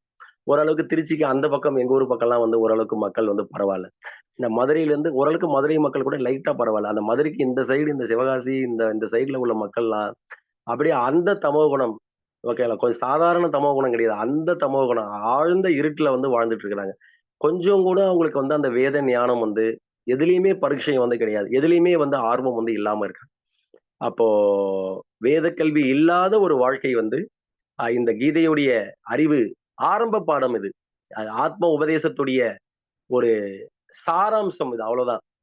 இதுவே எல்லாமே வந்து நம்ம வந்து நினைச்சுக்கிட கூடாது. ஏன் அப்படின்னா, பகவத்கீதை வந்து ஒரு ஆத்ம தத்துவத்துடைய ஒரு இன்ட்ரோடக்ஷன மட்டும் நமக்கு வந்து குடுக்குது. ஓகேவா? அப்ப இதுவே வந்து எல்லாமே வந்து நினைச்சேன். இதிலேயே வந்து நம்ம வந்து என்ன பண்ணிருக்கோம்னா, ஓ! பகவத்கீதைய நான் படிச்சுட்டேன்னு சொல்லிட்டு என்ன பண்ணக்கூடாது, எல்லாரும் பக்தி சாஸ்திரி முடிச்சிட்ட உடனே பார்க்கலாம். பிரபு கோயில்ல எல்லாம் வந்து நெறைய கம்ப்ளைண்ட்லாம் வந்தது எங்களுக்கு. எல்லாரும் வந்து பக்தி சாஸ்திரிலாம் முடிச்சுட்டு என்ன பண்ணாங்கன்னா, நாங்கலாம் பகவத்கீதைய நல்லா படிச்சு எக்ஸாம் எழுதி சர்டிஃபிகேட் வாங்கிட்டோம். நாங்கலாம் இப்ப சீனியர் டிவோட்டி ஆயிட்டோம். அதனால நாங்க இதுக்கப்புறம் வந்து எங்களுக்கு பாத்திரம் விளக்குற சேவை இதெல்லாம் குடுக்காதீங்க. அடுத்தது கிளாஸ் குடுக்கக்கூடிய சேவை, இந்த சேவையெல்லாம் வந்து குடுங்க. அப்படின்னு வந்து இட்ஸ் நாட் லைக் தட்.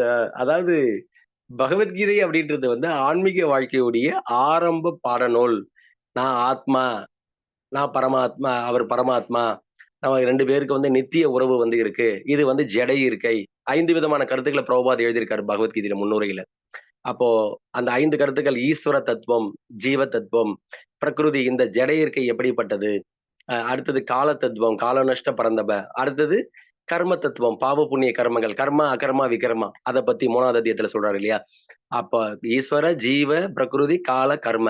இந்த தத்துவங்களை பத்தி சொல்லிக் குடுக்கிறது ஒரு இன்ட்ரோடக்ஷன் தான் இந்த 700 ஸ்லோகம். இந்த 700 ஸ்லோகத்த பகவான் வந்து எவ்வளவு நேரம் சொல்லியிருக்காரு அப்படின்னா, ஏறக்குறைய பலதேவ் வித்யாபூஷணர் சொல்றாரு. ஒரு 45 நிமிஷத்துல வந்து சொல்லி முடிச்சுட்டாராம், மொத்த பகவத்கீதையே.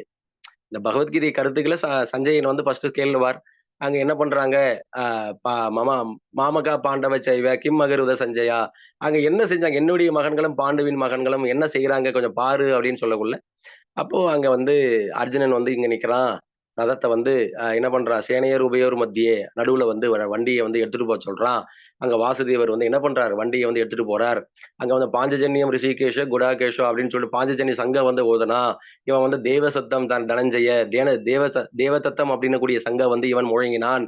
அதுக்கப்புறம் வந்து மணி புஷ்பகோ அப்படின்னு கூடிய அந்த சங்கம் அவங்க முழங்கினார்கள். அதிலிருந்து வந்து சஞ்சயன் சொல்லி வாய மூடிறார். அதுக்கப்புறம் கிருஷ்ணர் வந்து உபதேசத்தை வந்து அர்ஜுனன் வந்து பார் அர்ஜுனா, உன்னுடைய கௌரவர்களை பார், உன்னுடைய தாத்தனா, பாட்டனார் இவங்கலாம் இருக்காங்க பார் அப்படின்னு சொன்ன உடனே அதுல இருந்து கீதோபதேசம் வந்து ஆரம்பிக்குது. அப்ப ஒரு 45 நிமிஷத்துல கிருஷ்ணர் வந்து இந்த பகவத்கீதையை வந்து சொல்லி முடிச்சிட்டார் அப்படின்றத வந்து நாம வந்து பார்க்கிறோம். அப்போ இந்த பகவத்கீதை வந்து ஆத்ம ஞானத்துடைய ஆரம்பம் தான் சொல்லப்படுது. இது ஒரு வகையில வேதாந்தம் தான். வேதத்துடைய சாரமாக பகவத்கீதை, கீதோபனிஷத்து இருந்தாலும், இந்த 108 முக்கியமான உபனிஷத்துகள்ல இந்த கீதோ உபனிஷத்தும் ஒரு முக்கியமான உபனிஷத். அது ஒரு பக்கம் இருந்தாலும், இந்த பகவத்கீதையே வந்து கடைசியில வந்து என்ன கிடையாது அப்படின்னா, ஆ எல்லாமே வந்து கிடையாது. கடைசியில இத ஏன் அப்படி சொல்றேன் அப்படின்னா, அதுக்கும் காரணம் வந்து இருக்கு.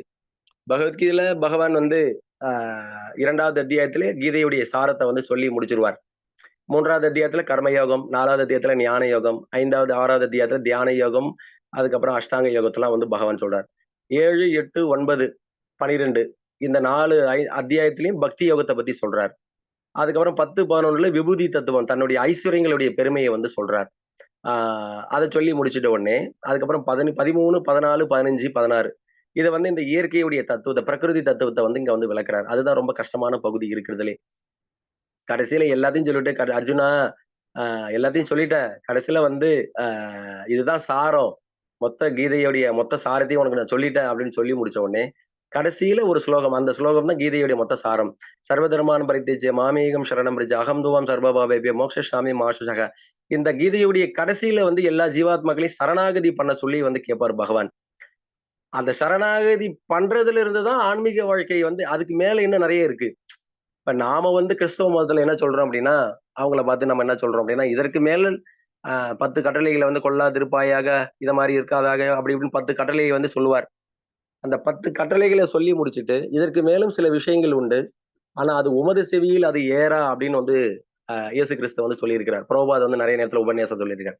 அப்ப இதற்கு மேலும் பல விஷயங்கள் உண்டு. ஆனா அது உமது செவியில் அது ஏறா அப்படின்னு வந்து சொல்லிடுவார். அதே மாரி தான் கீதையில வந்து சர்வதர்மான் பரித்யஜ்ய எல்லாரையும் வந்து சரணாகதி பண்ண சொல்றது வந்து, கடைசியிலே அது மட்டுமே வந்து என்ன கிடையாது அப்டின்னா, இறுதியான வந்து ஓகே சரணாகதி பண்ண சொல்லிட்டாருன்னு நம்ம சரணாகதி அடைஞ்சிருவோமா? அது அவ்வளவு ஈஸியான ஒரு வேலை வந்து கிடையாது. ஓகேவா? ஏன் அப்டின்னா, அன்னைக்கு பரத மகாராஜா காட்டுக்கு வந்து போனார். காட்டுக்கு போனார் அப்டின்னாலே அதுக்கு என்ன அர்த்தம்? காட்டுல போய் ஒரு தனியா எந்த ஒரு பாதுகாப்பும் இல்லாம, கடைசியில வந்து அங்க வந்து ஒரு புலகாசிரமத்துல அவர் வந்து தவம் செய்ய போனார் அப்டின்னாலே, ரிஷிகள்லாம் இந்த அரசர்கள்லாம் போனாங்க அப்டின்னாலே அதுக்கு என்ன அர்த்தம்? முழுசா பகவான்கிட்ட சரணாகதி பண்ணிட்டாங்க. அதுல வந்து முழு மனதோட இருக்காங்க. ஏக மனதோட இருக்காங்க அப்படின்றது வந்து அதனுடைய தாத்பரியம். நம்ம இஸ்கானுக்கு வந்ததுக்கு அப்புறமும் நம்முடைய அ நாம இன்னமும் இத்தன வருடங்கள் நாம பக்தி செய்தோம். கீதைய வந்து தலகீழ வந்து நின்னுகிட்டு, உட்கார்ந்துகிட்டு, படுத்துக்கிட்டு, தலகீழ வந்து தண்ணி குடிச்சுக்கிட்டே படிச்சிருக்கோம். எல்லாமே தெரியும். ஸ்லோகம்லாம் தெரியும். அதனுடைய சந்தங்கள்லாம் பிரிக்க தெரியும். எல்லாம் தெரியும்.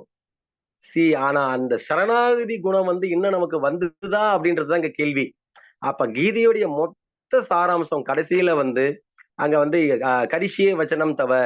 நீங்க என்ன சொல்றீங்களோ அத நான் செய்றேன் கிருஷ்ணா அப்படின்னு சொல்லிட்டு, அர்ஜுனன் எப்படி வீறு கொண்டு எழுந்து மேல காண்டீபத்த தூக்கி நிறுத்தி அந்த ஒலியை எழுப்பினானோ, அதை போலவே எல்லா ஜீவாத்மாக்களும் ஜெபமாலைய தூக்கி மேல புடிச்சு ஹரே கிருஷ்ண, கிருஷ்ண கிருஷ்ண ஹரே ஹரே, ஹரே ராம ராம ராம ஹரே ஹரே அப்படின்னு சொல்லிட்டு, சரணாகதியோட அந்த நாமத்த வந்து சொல்லணும்.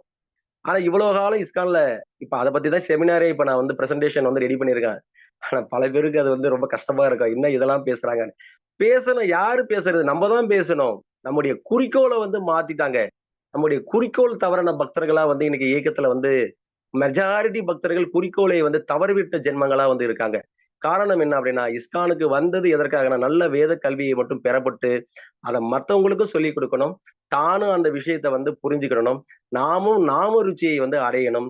மற்றவர்களுக்கும் அந்த ருச்சியை வந்து கொடுக்க வேண்டும். புரிஞ்சுக்கிட்டீங்களா? கடைசியில அதுக்காக தான் நாம வந்து இந்த சரணாகதி அடையறதுக்காக தான் நம்ம இஸ்கானுக்கு வந்துட்டோம். ஆனா இஸ்கானுக்கு வந்ததுக்கு அப்புறமும் இங்க வந்து பக்தர்களுடைய சங்கத்துல வந்து இருக்கக்கூடிய அந்த மாயை காட்டக்கூடிய அந்த மேலோட்டமான அந்த மாயையை பார்த்து நாம என்ன பண்ணல அப்படின்னா, இன்னைக்கு வரைக்கும் நாம வந்து பகவான்கிட்டயும் முழுசா சரணாகதி அடையல.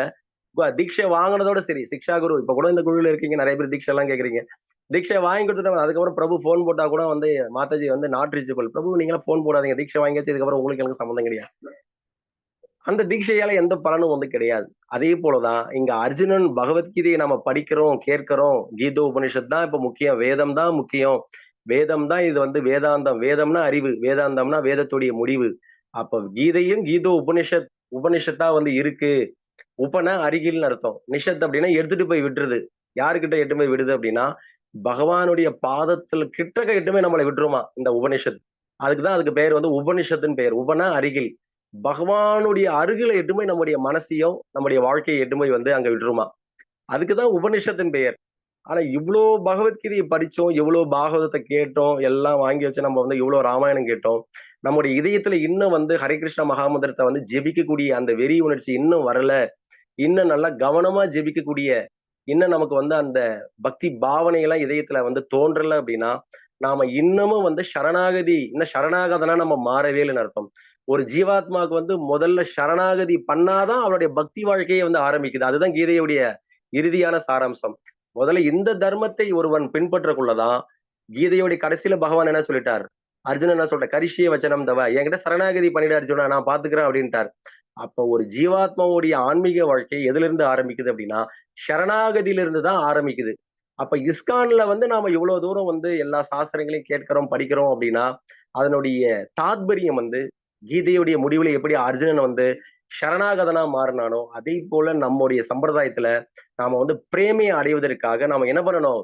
இஸ்கான்ல இருக்கக்கூடிய பிரபுபாது கிட்ட வந்து இங்க இருக்கக்கூடிய பிரபுபாதுடைய சீடர்கள்ட்டயும் வந்து அவர்களுடைய சீடர்கள், பிரபுபாதுடைய சீடர்கள், பிரபுபாதுடைய சீடர்கள், பிரபுபாதருடைய சீடர்களுடைய சீடர்கள். இப்ப நாங்க சரணாகதி வந்து ஒரு ஜீவாத்மா செய்யாத பட்சத்துல, உங்களால வந்து என்ன பண்ண முடியாது அப்படின்னா, பிரேமைய வந்து கண்ணால கூட பார்க்கவே முடியாது. அந்த திசைய கூட பகவான் வந்து உங்களுக்கு வந்து என்ன பண்ண போறது கிடையாது, காட்டப் போறதே கிடையாது.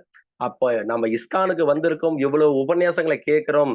வளைச்சு, வளைச்சு வந்து இதெல்லாம் நம்ம வந்து படிக்கிறோம். தலகீழ தண்ணி குடிச்சிட்டு படிச்சுட்டு இருக்கோம் அப்படின்னா, த பாயிண்ட் இஸ் ஒரே ஒரு கருத்து தான்.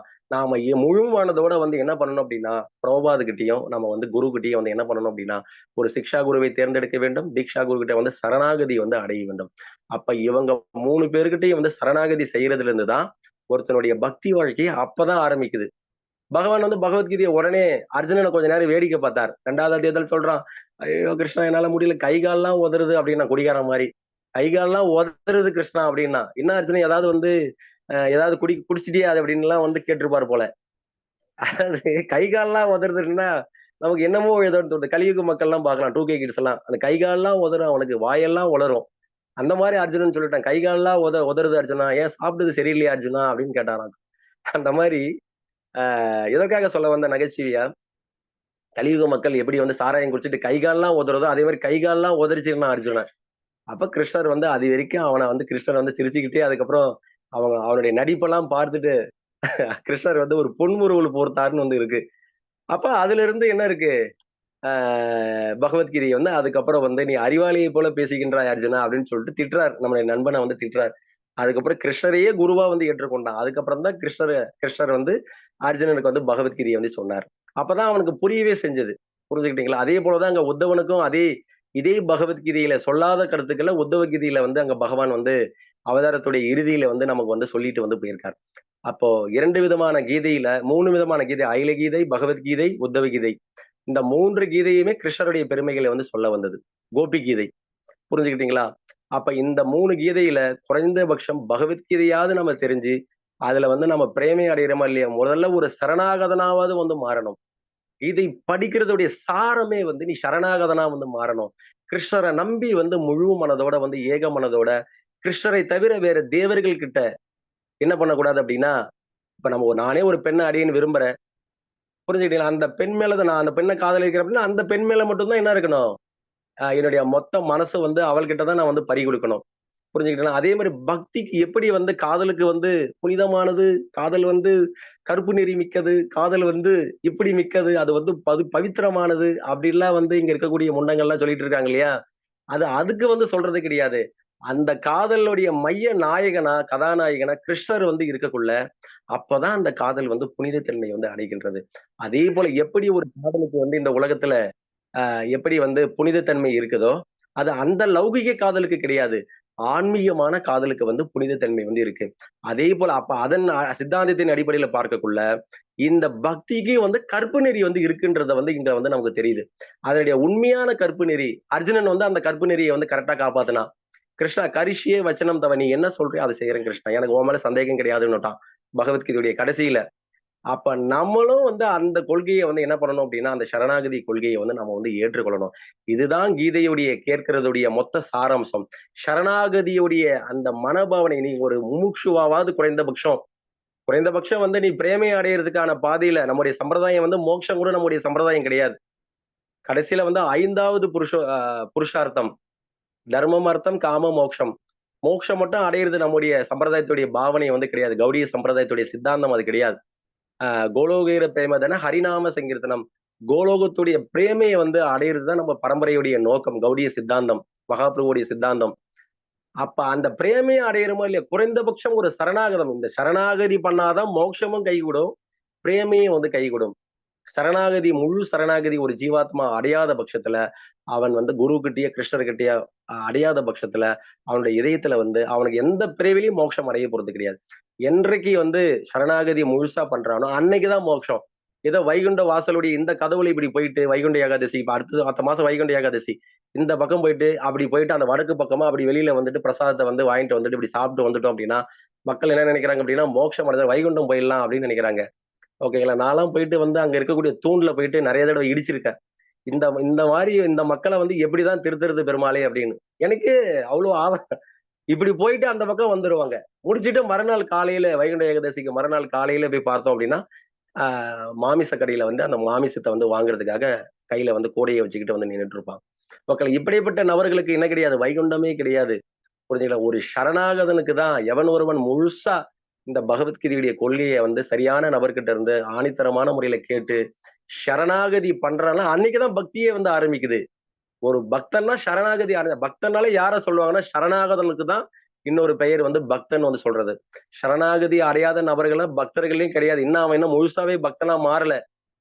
இருந்தாலும் அவனையும் ஒரு கேட்டகரில தூக்கி 3வது, 4வது கேட்டகரில பகவான் வச்சிருக்காரு. கனிஷ்ட தளத்துல வந்து வச்சிருக்காரு. ஆனா உண்மையிலே பக்தர்கள் அப்படின்னா சரணாகதி அதனால தான் உத்தம பக்தர்கள், உத்தம பக்தர்கள் இந்த மாரி அதிலேயே 3 கேட்டகரி இருக்கு. அப்ப இவங்கலாம் ஏன் இருக்காங்க அப்படின்னா, அதிலேயே பல பிரிவுகள் வந்து இருக்கு. அப்ப நம்ம குறைந்தபட்சம் ஒரு சரணாகதமாவது வந்து இருக்கணும். சரணாகதி பண்ணக்குள்ள தான் இதுதான் இந்த மொத்த கீதையுடைய சாரம். அத செய்யாத வரைக்கும் நம்முடைய ஆன்மீக வாழ்க்கை வந்து நாம இன்னும் வந்து போதுமான அளவுக்கு வந்து ஞானம் வந்து வரலன்னு அர்த்தம். புரிஞ்சுக்கிட்டா? ஜெபம் பண்ணக்குள்ள என்னத்தையோ நினைச்சுக்கிட்டு உட்கார்ந்துட்டு என்ன பண்ணக்கூடாது? ஜெபம் வந்து சொல்லக்கூடாது. உண்மையிலேயே நம்ம இந்த ஜெபிக்கிறோம் அப்படின்னா, அத வந்து சரியான முறையில நம்ம இந்த தத்துவத்த புரிஞ்சுகிட்டு, குறைந்தபட்சம் மோட்சம் அடைவதற்காவது நம்ம பக்தி பண்ணணும். அது கூட நம்முடைய சம்பிரதாயத்துடைய கொள்கை அது கிடையாது. சரி நமக்கு அந்த பிரேமை அடையறதுக்கான விருப்பம் வரலன்னா கூட குறைந்தபட்சம் வந்து சரணாகதி முழுசா ஏக மனதோட அந்த ஏற்கனவே சொன்னேன். அந்த கருப்பு நெறியோட அர்ஜுனன் கடைசியில கிருஷ்ணரை மட்டும் தான் நம்பினான். மத்த தேவர்களையோ, மத்த யாரையுமே வந்து மானிடர்களே, தேவர்களே, கந்தர்வர்களே எந்த ஒரு ஜீவாத்மாவையும் வந்து அவன் என்ன பண்ணல. இவர்கள்லாம் ஜீவாத்மாக்கள் அப்படின்றத வந்து அத சொல்றது தான் பகவத்கீதையுடைய சாரம். அப்ப ஜீவாத்மாக்களா பகவான் மட்டும் தான் புருஷோத்தமன். இந்த புருஷர்கள்ல உத்தமனா இருக்காரு. அப்ப அவர்கிட்ட சரணாகதி பண்றது தான் இந்த மொத்த பகவத்கீதையுடைய சாரம். அது மட்டும் இல்லாம, அந்த ஏக மனதோட அந்த கற்பு நெறியோட இந்த பக்தி வாழ்க்கை எந்த ஒரு ஜீவாத்மா பின்பற்றுகிறானோ, கிருஷ்ணர் மேல மட்டும் தான் அந்த காதல் வந்து வரணும். ஓகேங்களா? மத்த தேவர்கள் மேலயோ அல்லது மத்த விஷயங்கள் மேலயோ வந்து என்ன பண்ணக்கூடாது. மக்கள் என்ன நினைக்கிறாங்கன்னா, விஷ்ணுவும் சிவனும் ஒண்ணு.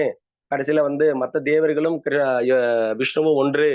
கிருஷ்ணரும் அந்த நிலையில இருக்கக்கூடிய ஒரு தேவர் தான் அப்படின்னு கூடிய ஒரு மிகப்பெரிய ஒரு தவறை வந்து செய்கின்றார்கள். அந்த மாரி இருக்கக்குள்ள அவங்க இன்னும் சரணாகதர்களா வந்து மாறவில்லை. அதனாலதான் வந்து சில பிரபுபாத் வந்து என்ன பண்ணியிருக்காரு அப்படின்னா, அந்த தேவர்களை வழிபடுபவர்கள் தேவர்களின் லோகத்திற்கு போவார்கள் அப்படின்னு வந்து ஒரு ஸ்லோகம் இருக்கு. அப்போ அந்த ஸ்லோகத்தின்படி அந்த ஸ்லோகத்துல வந்து பிரபுபாத் வந்து எழுதியிருப்பார். என்ன எழுதியிருப்பார் அப்படின்னா, எல்லாரையும் வழிபடுறது அப்படின்றத வந்து இன்னும் யாருகிட்டயுமே சரணாகதி செய்வதை வந்து இன்னும் யாரையுமே நம்ம வந்து முழு மனதோட ஏற்றுக்கொள்ளவில்லை. எல்லாரும் ஒண்ணு. எல்லாருமே கடைசியில இறைவன்கள் தான் அப்படின்னு வந்து ஒருத்தன் சொல்றான் அப்படின்னாலே, அது என்ன தத்துவம் அப்படின்னா, இன்னும் அவன் யாரையுமே ஏற்றுக்கொள்ளவே இல்லை. இப்ப நம்ம வியாழக்கிழமை ஆச்சுன்னா சாய்பாபா கோயிலு, வெள்ளிக்கிழமை ஆச்சுன்னா வந்து நம்ம அம்மன் கோயிலு, சனிக்கிழமை ஆச்சுன்னா அந்த கிழமைகள்ல ஒரு கிழமையா வந்து நம்ம பெருமாளை வச்சிருந்தோம், விஷ்ணுவை, கிருஷ்ணரை வழிபட்டோம் அப்படின்னா, அது வந்து பக்தி பாதை வந்து கிடையாது. அப்ப பக்தி பாதைக்கு வந்து என்ன உண்டு அப்படின்னா, ஆ ஆ கற்பு நெறி வந்து உண்டு. அதற்கு வந்து புனிதத்தன்மை வந்து அதற்கு தான் புனிதத்தன்மை அதிகம். புரிஞ்சுக்கிட்டா? அதுக்கும் கற்பு நெறி வந்து முழு கற்பு நெறி வந்து உண்டு. இப்ப ஹனுமன்ட்ட போய் கேட்டோம் அப்படின்னா, நீங்க யாருன்னு கேட்டீங்கன்னா, அவரு என்ன எத்திர எத்திர ரகுநாத கீர்த்தனம் தத்திர தத்த கிருதமஸ்த காஞ்சலியம் பாஷ்பவாரி பரிபூரண லோச்சனம் நாமதம் ராட்சசாந்தகம் நமத ராட்சசாந்தகம் அப்படின்னு வந்து சொல்லுவார். ஸ்ரீ ராம ராம ரமேதி ரமே ராமே மனோரமே சகஸ்ரநாம தத்துல்யம் ராமநாம வரானனே. நான் ராமன் தான் என்னுடைய இதயத்துல ராமன் தான் இருக்கான். சீதாராமரை தவிர வேற ஒருத்தருக்கு இடம் கிடையாதுன்னு சொல்லிட்டு நெஞ்ச பிளந்து காட்டினார். இதெல்லாம் நம்ம அடுத்த சுந்தரகாண்டத்துல வந்து படிப்போம். அப்ப அதனுடைய தாத்பரியம் என்னாருன்னா, ஒரு ஜீவாத்மாவுடைய இதயத்துல ராதாகிருஷ்ணர் மட்டும் தான் இருக்கணும். இல்லன்னா சீதாராமர் மட்டும் தான் இருக்கணும். இல்லன்னா லட்சுமி நாராயணன் மட்டும் தான் இருக்கணும். வேற எந்த ஒரு இதுக்கும் வந்து என்ன பண்ணக்கூடாது அப்படின்னா, இடம் வந்து கொடுக்கக்கூடாது. அப்படி குடுத்துட்டோம் அப்படின்னா, நாம இன்னும் வந்து யாரா மாறல, சரணாகதனா வந்து மாறலன்னு அர்த்தம். எல்லா தேவர்களையும் வழிபடுறது அப்படின்றது வந்து, அது எத குறிக்குது அப்படின்னா, இன்னும் நம்ம யாரையுமே வந்து முழுசா வந்து ஏத்துக்கிடல அப்படின்னு. நேத்து தாம்மா சாய்பாபா கோயிலுக்கு போயிட்டு வந்தீங்க. இன்னைக்கு ஏன் வந்து பெருமாள் கோயிலுக்கு போறீங்க அப்படின்னா, இல்ல இங்கேயும் சும்மா ஒரு ஒரு ஒரு ஒரு அப்ளிகேஷன் போட்டு வச்சா வந்து ஏதாவது ஒண்ணு கிளிக் ஆவாதா அப்படின்னா, நீங்க எந்த பக்தி பாதை எடுத்திருந்தாலும், இன்னாருடைய பக்தன் அப்படின்னக்கூடிய பெயர் நீங்க என்னைக்கு வந்து அந்த நிலையில ஸ்தாபிதம் பண்றீங்களோ, அன்னைக்கு தான் நீங்க செய்யக்கூடிய பக்தி வந்து பலன வந்து குடுக்கும் அப்படின்றத வந்து நமக்கு இன்னைக்கு வரைக்கும் மக்களுக்கு வந்து தெரியல. புரிஞ்சுக்கிட்டீங்களா? தேவர்களுடைய பக்தர்களா இருந்தா கூட நீங்க அதுல வந்து என்ன பண்ணலாம்? ஒரு உதாரணத்துக்கு சொல்றேன்.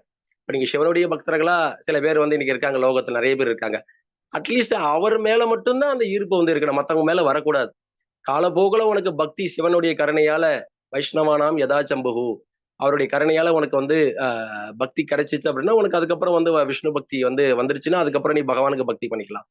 அப்ப விஷ்ணு கிட்ட ஒருத்தன் வந்துட்டான், கிருஷ்ணர் கிட்ட ஒருத்தன் வந்துட்டான் அப்படின்னாலே அவன் வந்து என்ன பண்ணணும் அப்படின்னா கிருஷ்ணரை தவிர விஷ்ணுவை தவிர வேற ஒருவனுக்கு வந்து இதயத்துல வந்து இடம் கொடுக்க கூடாது. இது வந்து பக்தி பாதையில நம்ம கடைபிடிக்கக்கூடிய ஒரு முக்கியமான கொள்கை. நம்முடைய வாழ்க்கையோட ஒரு கட்டத்துல நம்ம சென்டர்லயே ஒரு மாதாஜி இருந்தாங்க.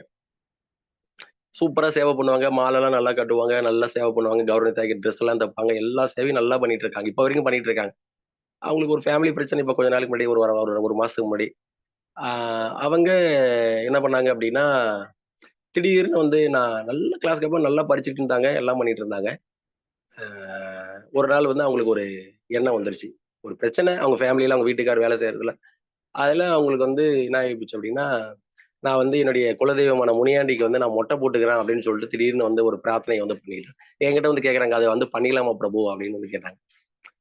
எதற்காக ஞானம் வந்து பக்தியில வந்து ரொம்ப ரொம்ப அவசியம் அப்படின்னா, நமக்கு பலவிதமான சோதனைகள் வந்து இந்த உலகத்துல வந்து நம்முடைய மனசுடைய வைராகியத்த உடைக்கிறதுக்கு மாயை இங்க பலவிதமான ஏற்பாடு வந்து செய்து வைத்திருக்கு. கூட இருக்கிற பக்தர்களே நம்முடைய மன உறுதிய வந்து குலைச்சிருவாங்க. அப்போ ஞானம் தான் கடைசியில வந்து பக்தி வந்து என்ன பண்ணும் அப்படின்னா கடைசி வரைக்கும் அந்த பாதையில வந்து இருக்கிறதுக்கான அந்த சக்தியை வந்து நமக்கு வந்து இந்த வேத ஞானம் தான் வந்து என்ன பண்ணும் அப்படின்னா குரு ஓரளவுக்கு காப்பாத்துவார், அவ்வளவுதான். புரியுதா? கடைசி வரைக்கும் வந்து குருவே புடிச்சு தூக்கி தோல் மேல வச்சுக்கிட்டு போவாருலாம் கிடையாது. குரு கொடுக்கக்கூடிய அந்த உபதேசத்தையும் பின்பற்றணும், குருவையும் மனமாற ஏற்றுக்கொள்ளணும். குரு சொல்லக்கூடிய அந்த உபதேசத்தின் படி ஒருத்தன் வந்து நடக்கணும். இது 3 தான் ஒருத்தனை வந்து ரட்சிக்கும். அந்த சித்தாந்தத்தின் அடிப்படையில பார்க்கக்குள்ள, இங்க அவங்க வந்து அப்படி வந்து பாதைய வந்து கொஞ்சம் விலகிட்டாங்க. அது வந்து ஏன் அப்படின்னா, அந்த பக்திக்கு சோதனை வரக்குள்ள, நமக்கு நல்ல ஞானம் வந்து சித்தி அடைஞ்சிருந்தா மட்டும் தான், நம்ம வந்து அந்த நிலையிலேயும் நம்ம வந்து என்ன பண்ண மாட்டோம், சுத்த பக்தனா வந்து நாம வந்து இருப்போம். கடைசி வரைக்கும் எவ்வளவு சோதனை வந்தாலும், எவ்வளவு கஷ்டமான சூழ்நிலைகள் வந்தாலும், கிருஷ்ணர் மேல வந்து அவநம்பிக்கை வந்து வராது. அப்ப இந்த கீதோபனிஷத் குறிப்பா வேதத்துடைய இறுதியான சாராம்சமான இந்த கீதோபனிஷத் வந்து எல்லா வேதத்துடைய சாராம்சம். இத நம்ம படிக்கக்குள்ள நம்முடைய இதயத்துல என்ன உருவாகணும்? படிக்கக்குள்ள, கேட்கக்குள்ள அந்த பக்தியுடைய வேறு வந்து அடியில ஆழமா ஊன்றணும். அதனாலதான் வந்து அந்த வேர்ல 2 விதமான வேர் இருக்கு. சல்லி வேரு, ஆணி வேருன்னு சொல்லுவாங்க. இல்ல நீங்க அந்த பாத்தீங்கன்னா, அந்த சில செடிகளுக்கெல்லாம் அந்த சல்லி வேர் அந்த சின்ன சின்னதா அப்படியே கொத்தா இருக்கும். நெறைய குட்டி குட்டியா. அந்த செடியெல்லாம் ஈஸியா புடிங்கிடலாம். ஆனா, ஆணி வேருன்னு சொல்லுவாங்க. ஒரே வேரு தான் இருக்கும். ஆனா, அது வந்து ஒரு கை அளவுக்கு நீட்டமா வந்து மண்ணுக்குள்ளார வந்து புதைஞ்சிருக்கும். அந்த அளவிற்கு நாம வந்து என்ன இருக்கணும் அப்படின்னா, பக்தியில வந்து அறிவை வந்து பெற்று, நம்ம என்ன பண்ணணும், இந்த கீதையுடைய அறிவை வந்து நம்ம நல்லா பெற்று, பக்தியுடைய ஆழ்ந்த நிலைக்கு வந்து நம்ம வந்து நம்பிக்கைய வந்து கொண்டு போகணும். அந்த நம்பிக்கை நீங்க அந்த நிலைக்கு வந்து நீங்க முயற்சி பண்ணாம, அப்படியே வந்து நுனிப்புல்ல மட்டும் நம்ம மேய்ஞ்சுகிட்டு இருந்தோம். பக்தியுடைய வாழ்க்கையில விளிம்பிலேயே நின்னுட்டு இருக்கோம். எல்லைய உள்ளாரயே போல, ஆழமா போல அப்படின்னா, காலப்போக்குல மாயையுடைய தாக்குதலால நாம பாதை மாறி எங்க போயிடுவோம்? வேற ஒரு வழிபாட்டுக்கு வந்து சர்ச்சில கூப்பிட்டாங்கன்னு சொல்லிட்டு, உங்கள நீங்க வாங்களேன், அங்க வந்து சர்ச்சில வந்து பிரார்த்தனை பண்ணீங்கன்னா, உங்களுக்கு என்ன குடுப்பாங்க? ஒரு மூட்டை அரிசியும், ஒரு 2000 பணமும், உங்களுக்கு வந்து துணி எல்லாம் குடுத்துட்டு, உங்களுக்கு வந்து கையில வந்து ஒரு இத்தன லட்ச ரூவா பணமும் வந்து குடுப்பாங்க. உங்க அக்கவுண்ட்ல போடுவாங்க. நீங்க அங்க வந்தீங்கன்னா, அந்த மசூதிக்கு வந்தீங்கன்னா, உங்கள என்ன பண்ணுவாங்க? மந்திரிச்சு தாயத்து கட்டுவாங்க. உங்களுக்கு உங்க ஃபேமிலி வந்து நாங்க வந்து என்ன பண்றோம், உங்க வீட்டுக்கு நடுவுல நின்னுகிட்டு, அ ஆண்டவரே, கர்த்தரே, ஆண்டவரே அப்படின்னு சொல்லிட்டு நாங்க என்ன பண்ணுவோம்? ஸ்தோத்திரம் எல்லாம் பண்ணுவோம். அது கேட்கக்குள்ள நமக்கு இனிமையா இருக்கும். அந்த அந்த விஷயத்த தான் இங்கேயும் என்ன பண்றோம்? நீங்க அத நம்ம அதுக்கு மேல வந்து ஏன் ஆசை வருது அப்டின்னா, ஒருத்தவன் இந்த மதத்திலிருந்து அங்க போயிட்டு அங்க குறை சொல்றான் அப்டின்னா, அவனுக்கு நான் சொல்லக்கூடிய ஒரே ஒரு கருத்து, இந்த மதத்தில இருக்கக்கூடிய இந்த இந்த சனாதன தர்மத்தில இருக்கக்கூடிய விஷயங்கள, நீ இந்த பகவத்கீதைய ஒரு தடவ நல்லா படிச்சு, நல்லா தெரிஞ்ச நபர்கள்ட்ட நீ கேட்டிருந்த அப்டின்னா, நீ இன்னைக்கு மதமே மாறியிருக்க மாட்ட. அப்ப இதுல இருக்கக்கூடிய இந்த குழுவுல இருக்கக்கூடிய 40 பேர் என்ன தவிர்த்து இந்த 41 பேரும் வந்து எதிர்காலத்துல வந்து மதம் மாறுறதுக்கு கூட வாய்ப்பு இருக்கு. என்ன பிரபு இப்படி சொல்றீங்க அப்படின்னா, இந்த கீதையுடைய ஞானத்த கேட்டு, நாம வந்து இந்த பக்தியுடைய ஆழத்திற்கு சரணாகதனா நம்ம மாறாத பட்சத்துல, காலப்போக்குல இன்னைக்கு வந்து மதமாற்றம் வந்து சூப்பரா நடந்துட்டு இருக்கு. அதனால அதுல வந்து நம்ம யாரா மாறிடுவோம் அப்படின்னா, நமக்கு வந்து வேறு ஒரு வழிபாட்டு மேல மற்ற மதங்கள்ல போறதுக்கு வந்து நமக்கு வந்து எண்ணம் வந்து வந்துரும். புரிஞ்சுக்கிட்டீங்களா? அப்ப நம்ம மதத்த விட்டு ஒருத்தன் போறான் அப்படின்னா, அவன் சரியா படிக்கலன்னு அர்த்தம். அதான் விஷயம் இங்க. இங்க இருக்கிறது, இங்க இல்லாதது வேற ஒண்ணு வெளியில கிடையாது. புரிஞ்சுக்கிட்டீங்களா? அதனால வந்து காலப்போக்குல நீங்களும் மதம் மாறாம இருக்கணும் அப்டின்னா, அதற்கு முதல்ல வந்து பகவத்கீதைய வந்து நல்லா வந்து படிக்கணும். படிச்ச நபர்கள்ட்ட இருந்து நல்லா வந்து கேட்கணும். அப்ப பகவத்கீதையுடைய சாரம் அர்ஜுனன் எப்படி வந்து சரணாகதியை வெளிப்படுத்தினானோ, அதே போலவே பகவத்கீதைய கேட்டிருக்கோம். 2 தடவ கேட்டிருக்கோம், 3 தடவ கேட்டிருக்கோம், 10 தடவ படிச்சிருக்கோம் அப்டின்னா, சரணாகதி எந்த அளவுக்கு நம்ம பண்ணியிருக்கோம்னு சொல்லிட்டு நம்மள நம்மளே வந்து கேட்கணும். அப்ப அதுதான் கீதை படித்ததற்கான, கேட்டதற்கான ஒரு சாரம். இதுவரைக்கும் போதும். எனக்கு வேற ஒரு கிளாஸ் இருக்கு. நான் போறேன். ஓகே. ஹரே கிருஷ்ண, ஹரே கிருஷ்ண, கிருஷ்ண கிருஷ்ண ஹரே ஹரே. ஹரே ராம, ஹரே ராம, ராம ராம ஹரே ஹரே. ஓகே. வகுப்ப முடிச்சுக்கலாம். வேற ஏதாவது கேள்வி, சந்தேகம் இருந்தா கேளுங்க. இல்லன்னா முடிச்சுக்கலாம். ரொம்ப அருமையா இருந்தது பிரபு. ரொம்ப ஹரே நல்லா இருந்தது பிரபு. ரொம்ப ஆமா. மனசு ரொம்ப நல்லா நிறைவா இருந்தது. இருந்தது பிரபு. ஹரே கிருஷ்ணா எல்லாம் பிரபு. ஹரே கிருஷ்ணா. விஷயங்களையும் கவர் பண்ணிட்டீங்க. ரொம்ப நல்லா இருந்தது. நல்லா புரிஞ்சுது. தேங்க்யூ. ஹரே ஹரே கிருஷ்ணா. கிருஷ்ணா. ஹரே கிருஷ்ணா பிரபு, பிரணாம்ஸ் பிரபு. கிருஷ்ணா மாதாஜி சொல்லுங்க. ஹரே கிருஷ்ணா. அது மடை திறந்த வெள்ளம் போல கொட்டிட்டீங்க. ஃபுல்லா பகவத்கீதை ஃபுல்லா முடிச்சிட்டீங்க. ரொம்ப அழகா சொன்னீங்க பிரபு. ரொம்ப அருமையா இருந்தது பிரபு. ஹரே கிருஷ்ணா பிரபு. ரொம்ப சந்தோஷம். தேங்க்யூ பிரபு. கிளாஸ் அருமையா இருந்தது பிரபு. தேங்க்யூ. விஜயலட்சுமி மாதாஜி, நான் மாற மாட்டேனா? ஓ! Okay, okay. ஓ, மதம் மாற மாட்டீங்களா? அது தெளிவா சொல்லுங்கம்மா. ஹரே கிருஷ்ணா. மாற மாட்டேன் அப்படின்னா, நீங்க சொல்றதெல்லாம் கேட்க மாட்டேன் அப்படின்ற மாரி இருக்கு. சரி, சரி. மதம் மாற மாட்டேன்னு சொல்றீங்களா? சரி, சரி. நைஸ். ஓகே ஹரே வேற கிருஷ்ணா ஏதாவது பிரபு. ஹரே கிருஷ்ணா ஹரே கிருஷ்ணா. சொல்லுங்க சொல்லுங்கம்மா. இது சித்தா குருன்னா அது யாருங்க பிரபு? சிக்ஷா குருனா இப்ப சில பிரபுபாத் தான் இந்த சம்பிரதாயத்துடைய பிரதானமா ஆச்சாரியார், சரியா? அவருதான் வந்து ஆச்சாரியார். இப்ப சில பிரபுபாதுடைய சீடர்கள் வந்து பிரபுபாதுடைய சார்பாக அவருடைய கொள்கைகளை வந்து இந்த உலகத்துல வந்து அவருடைய மூத்த சிஷ்யர்கள் வந்து இன்னைக்கு வந்து இந்த இஸ்கானுடைய குருவா வந்து இருக்காங்க. அவருடைய சார்பா பிரபுபாதுடைய சார்பாக குருஸ்தானத்தை வந்து ஏற்றுக்கொண்டிருக்கிறாங்க. பிரபுபாத் வந்து இவங்க எல்லாருக்கும் சேனாதிபதியாக ஆச்சாரிய ஸ்தானத்துல வந்து குருவை விட ஆச்சாரிய ஸ்தானம் உயர்ந்தது. அப்ப அவர் பரமவம்ச தலத்துல வந்து அவர் இருக்கார். அப்ப பிரபுபாதுடைய சார்புல இன்னைக்கு இந்த இயக்கத்துல வந்து ஒரு வழி நடத்தக்கூடிய ஸ்தானத்துல வந்து யார் இருக்கிறது அப்படின்னா இஸ்கானுடைய குருக்கள் வந்து இன்னைக்கு இருந்து இருக்காங்க. அப்ப அவருக்கு பெயர் வந்து வெறும் குரு வந்து கிடையாது, தீக்ஷா குரு. அவர் ஒரு சீடனை வந்து என்ன பண்றார், ஒரு ஆலய நிர்வாகி ஒரு சீடனை இப்ப உங்களையே வந்து நீங்க குருமராஜ்கிட்ட கூட்டு போயிட்டு இவங்களுக்கு தீட்சை கொடுங்க அப்படின்னு சொன்னா தீட்சை உங்களுக்கு ஜபமாலையை கொடுத்து உங்களுக்கு காயத்ரியை கொடுத்து உங்களுக்கு தீட்சை கொடுக்கக்கூடிய அந்த குருவுக்கு பெயர் வந்து தீக்ஷா குருன்னு பெயர். கொடுத்துட்டு அவர் யாருக்கிட்ட ஒப்படைச்சிருவார் அப்படின்னா இப்ப அரியணை போன்ற நபர்கள் யாரா இருக்காங்க, ஆலய நிர்வாகி யாரா இருக்காங்க அப்படின்னா அவங்க கிட்ட வந்து உங்களை ஒப்படைச்சிருவாங்க. நீங்க இவங்களை ட்ரெயின் பண்ணிக்கோங்க, இவங்க கடைசி வரைக்கும் இவங்களை கைட் பண்ணி இவங்க கிட்ட வந்து சேவையை வாங்குங்க, பக்தியில வந்து முன்னேற்றுங்க, இவங்களுக்கு ஒரு கைடா வந்து இருங்க. அந்த கைடா இருக்கக்கூடிய நபருக்கு பெயர் இப்ப மாதவ சுவாமி இருக்கார், இப்ப நாங்க இருக்குன்னா சிக்ஷா குருவா வந்து செயல்படலாம். திருமல பிரபு இருக்காரு அப்படின்னா அவங்க சிக்ஷா குருவா வந்து செயல்படலாம். புரிஞ்சுக்கிட்டீங்களா? இப்ப வந்து இப்போ புரியுதுங்க பிரபு. குரு புரியுதுங்க பிரபு. கொடுக்கக்கூடிய புரியுதுங்க. குரு மேல இருக்கக்கூடிய பிரபுபாதுக்கு ஆச்சாரியர். ஆச்சாரி. ஓகே பிரபு. Okay okay. நன்றி பிரபு. நன்றி. தேங்க்யூ பிரபுஜி. ரொம்ப நல்லா இருந்தது கிளாஸ். நாங்களும் இந்த ஓகே பக்தி விட்டு வெளியில எங்கேயும் போக மாட்டோம். இதுல இன்னும் ஸ்திரமா எப்படி முன்னேற முடியுமோ அப்படி முன்னேறுவோம். சரிம்மா சரிம்மா ரைட். வேற ஏதாவது கேள்வி? பிரபு, நான் ஒரு கருத்து சொல்ல விரும்புறேன் பிரபு. நீங்க ஆணிவேர் சல்லிவேர் அப்படின்னு சொன்னீங்கல்ல பிரபு. நான் கேள்விப்பட்டிருக்கேன், இந்த மலை சரிவுகள்ல வந்து உயரமா இருக்கிற அந்த மரங்கள் வந்து எல்லாமே அதுங்க சல்லி வேர்ல தான் இருக்கும். ஆனா அதுங்க எப்போ எந்த ஒரு இதுலயும் விழாம இருக்கிறதுக்கு காரணம் என்ன அப்படின்னா, அது இன்னொரு மரத்தினுடைய அந்த வேர்களோட சேர்ந்து பின்னி பிணைஞ்சு இருக்கும் அப்படின்னு சொல்லுவாங்க. அது போல நாம பக்தர்கள் சங்கத்துல இருக்கும் பொழுது மத்த பக்தர்களோட நான் கை கோத்துட்டு நம்ம வந்து அந்த மாதிரி இருக்கும் பொழுது நம்ம விடுபட்டு போக மாட்டோம், இந்த பக்தியை விட்டு விடுபட்டு போக மாட்டோம் அப்படின்றது என்னுடைய கருத்து. நீங்க சொன்னோன்னே எனக்கு இது தோணித்து, அதனால சொல்லணும்னு விருப்பப்பட்டேன் பிரபு. சூப்பர் கருத்துமா, நைஸ், பாராட்டலாம், நைஸ். Very ஓகே, வேற nice. ஏதாவது? Very nice கருத்து. ஓகே ஓகே, வேற ஏதாவது கேள்வி இருக்கா? முடிச்சிடலாமா?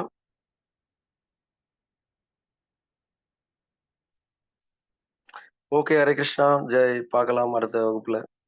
பஞ்சாகல்பத ரூபேஷ்ண கிருபா சிந்துபிய வச்ச பதிதானம் பாவனேபிய வைஷ்ணவேபியோ நமோ நமஹ. प्रिंत्रा श्रीमद भगवदगीता की जय, श्रील प्रभुपाद की जय, राधा गोविंद जी की जय. हरे कृष्णा प्रभु. कृष्णा ஹரே கிருஷ்ணா. हरे Krishna, Thank you, Hare Prabhu. Krishna जय, Thank you. Hare Krishna Hare Krishna. Hare Krishna. Thank you, பிரபு. हरे कृष्णा प्रभु. ஹரே கிருஷ்ணா. हरे कृष्णा. हरे कृष्णा जय. ஹரே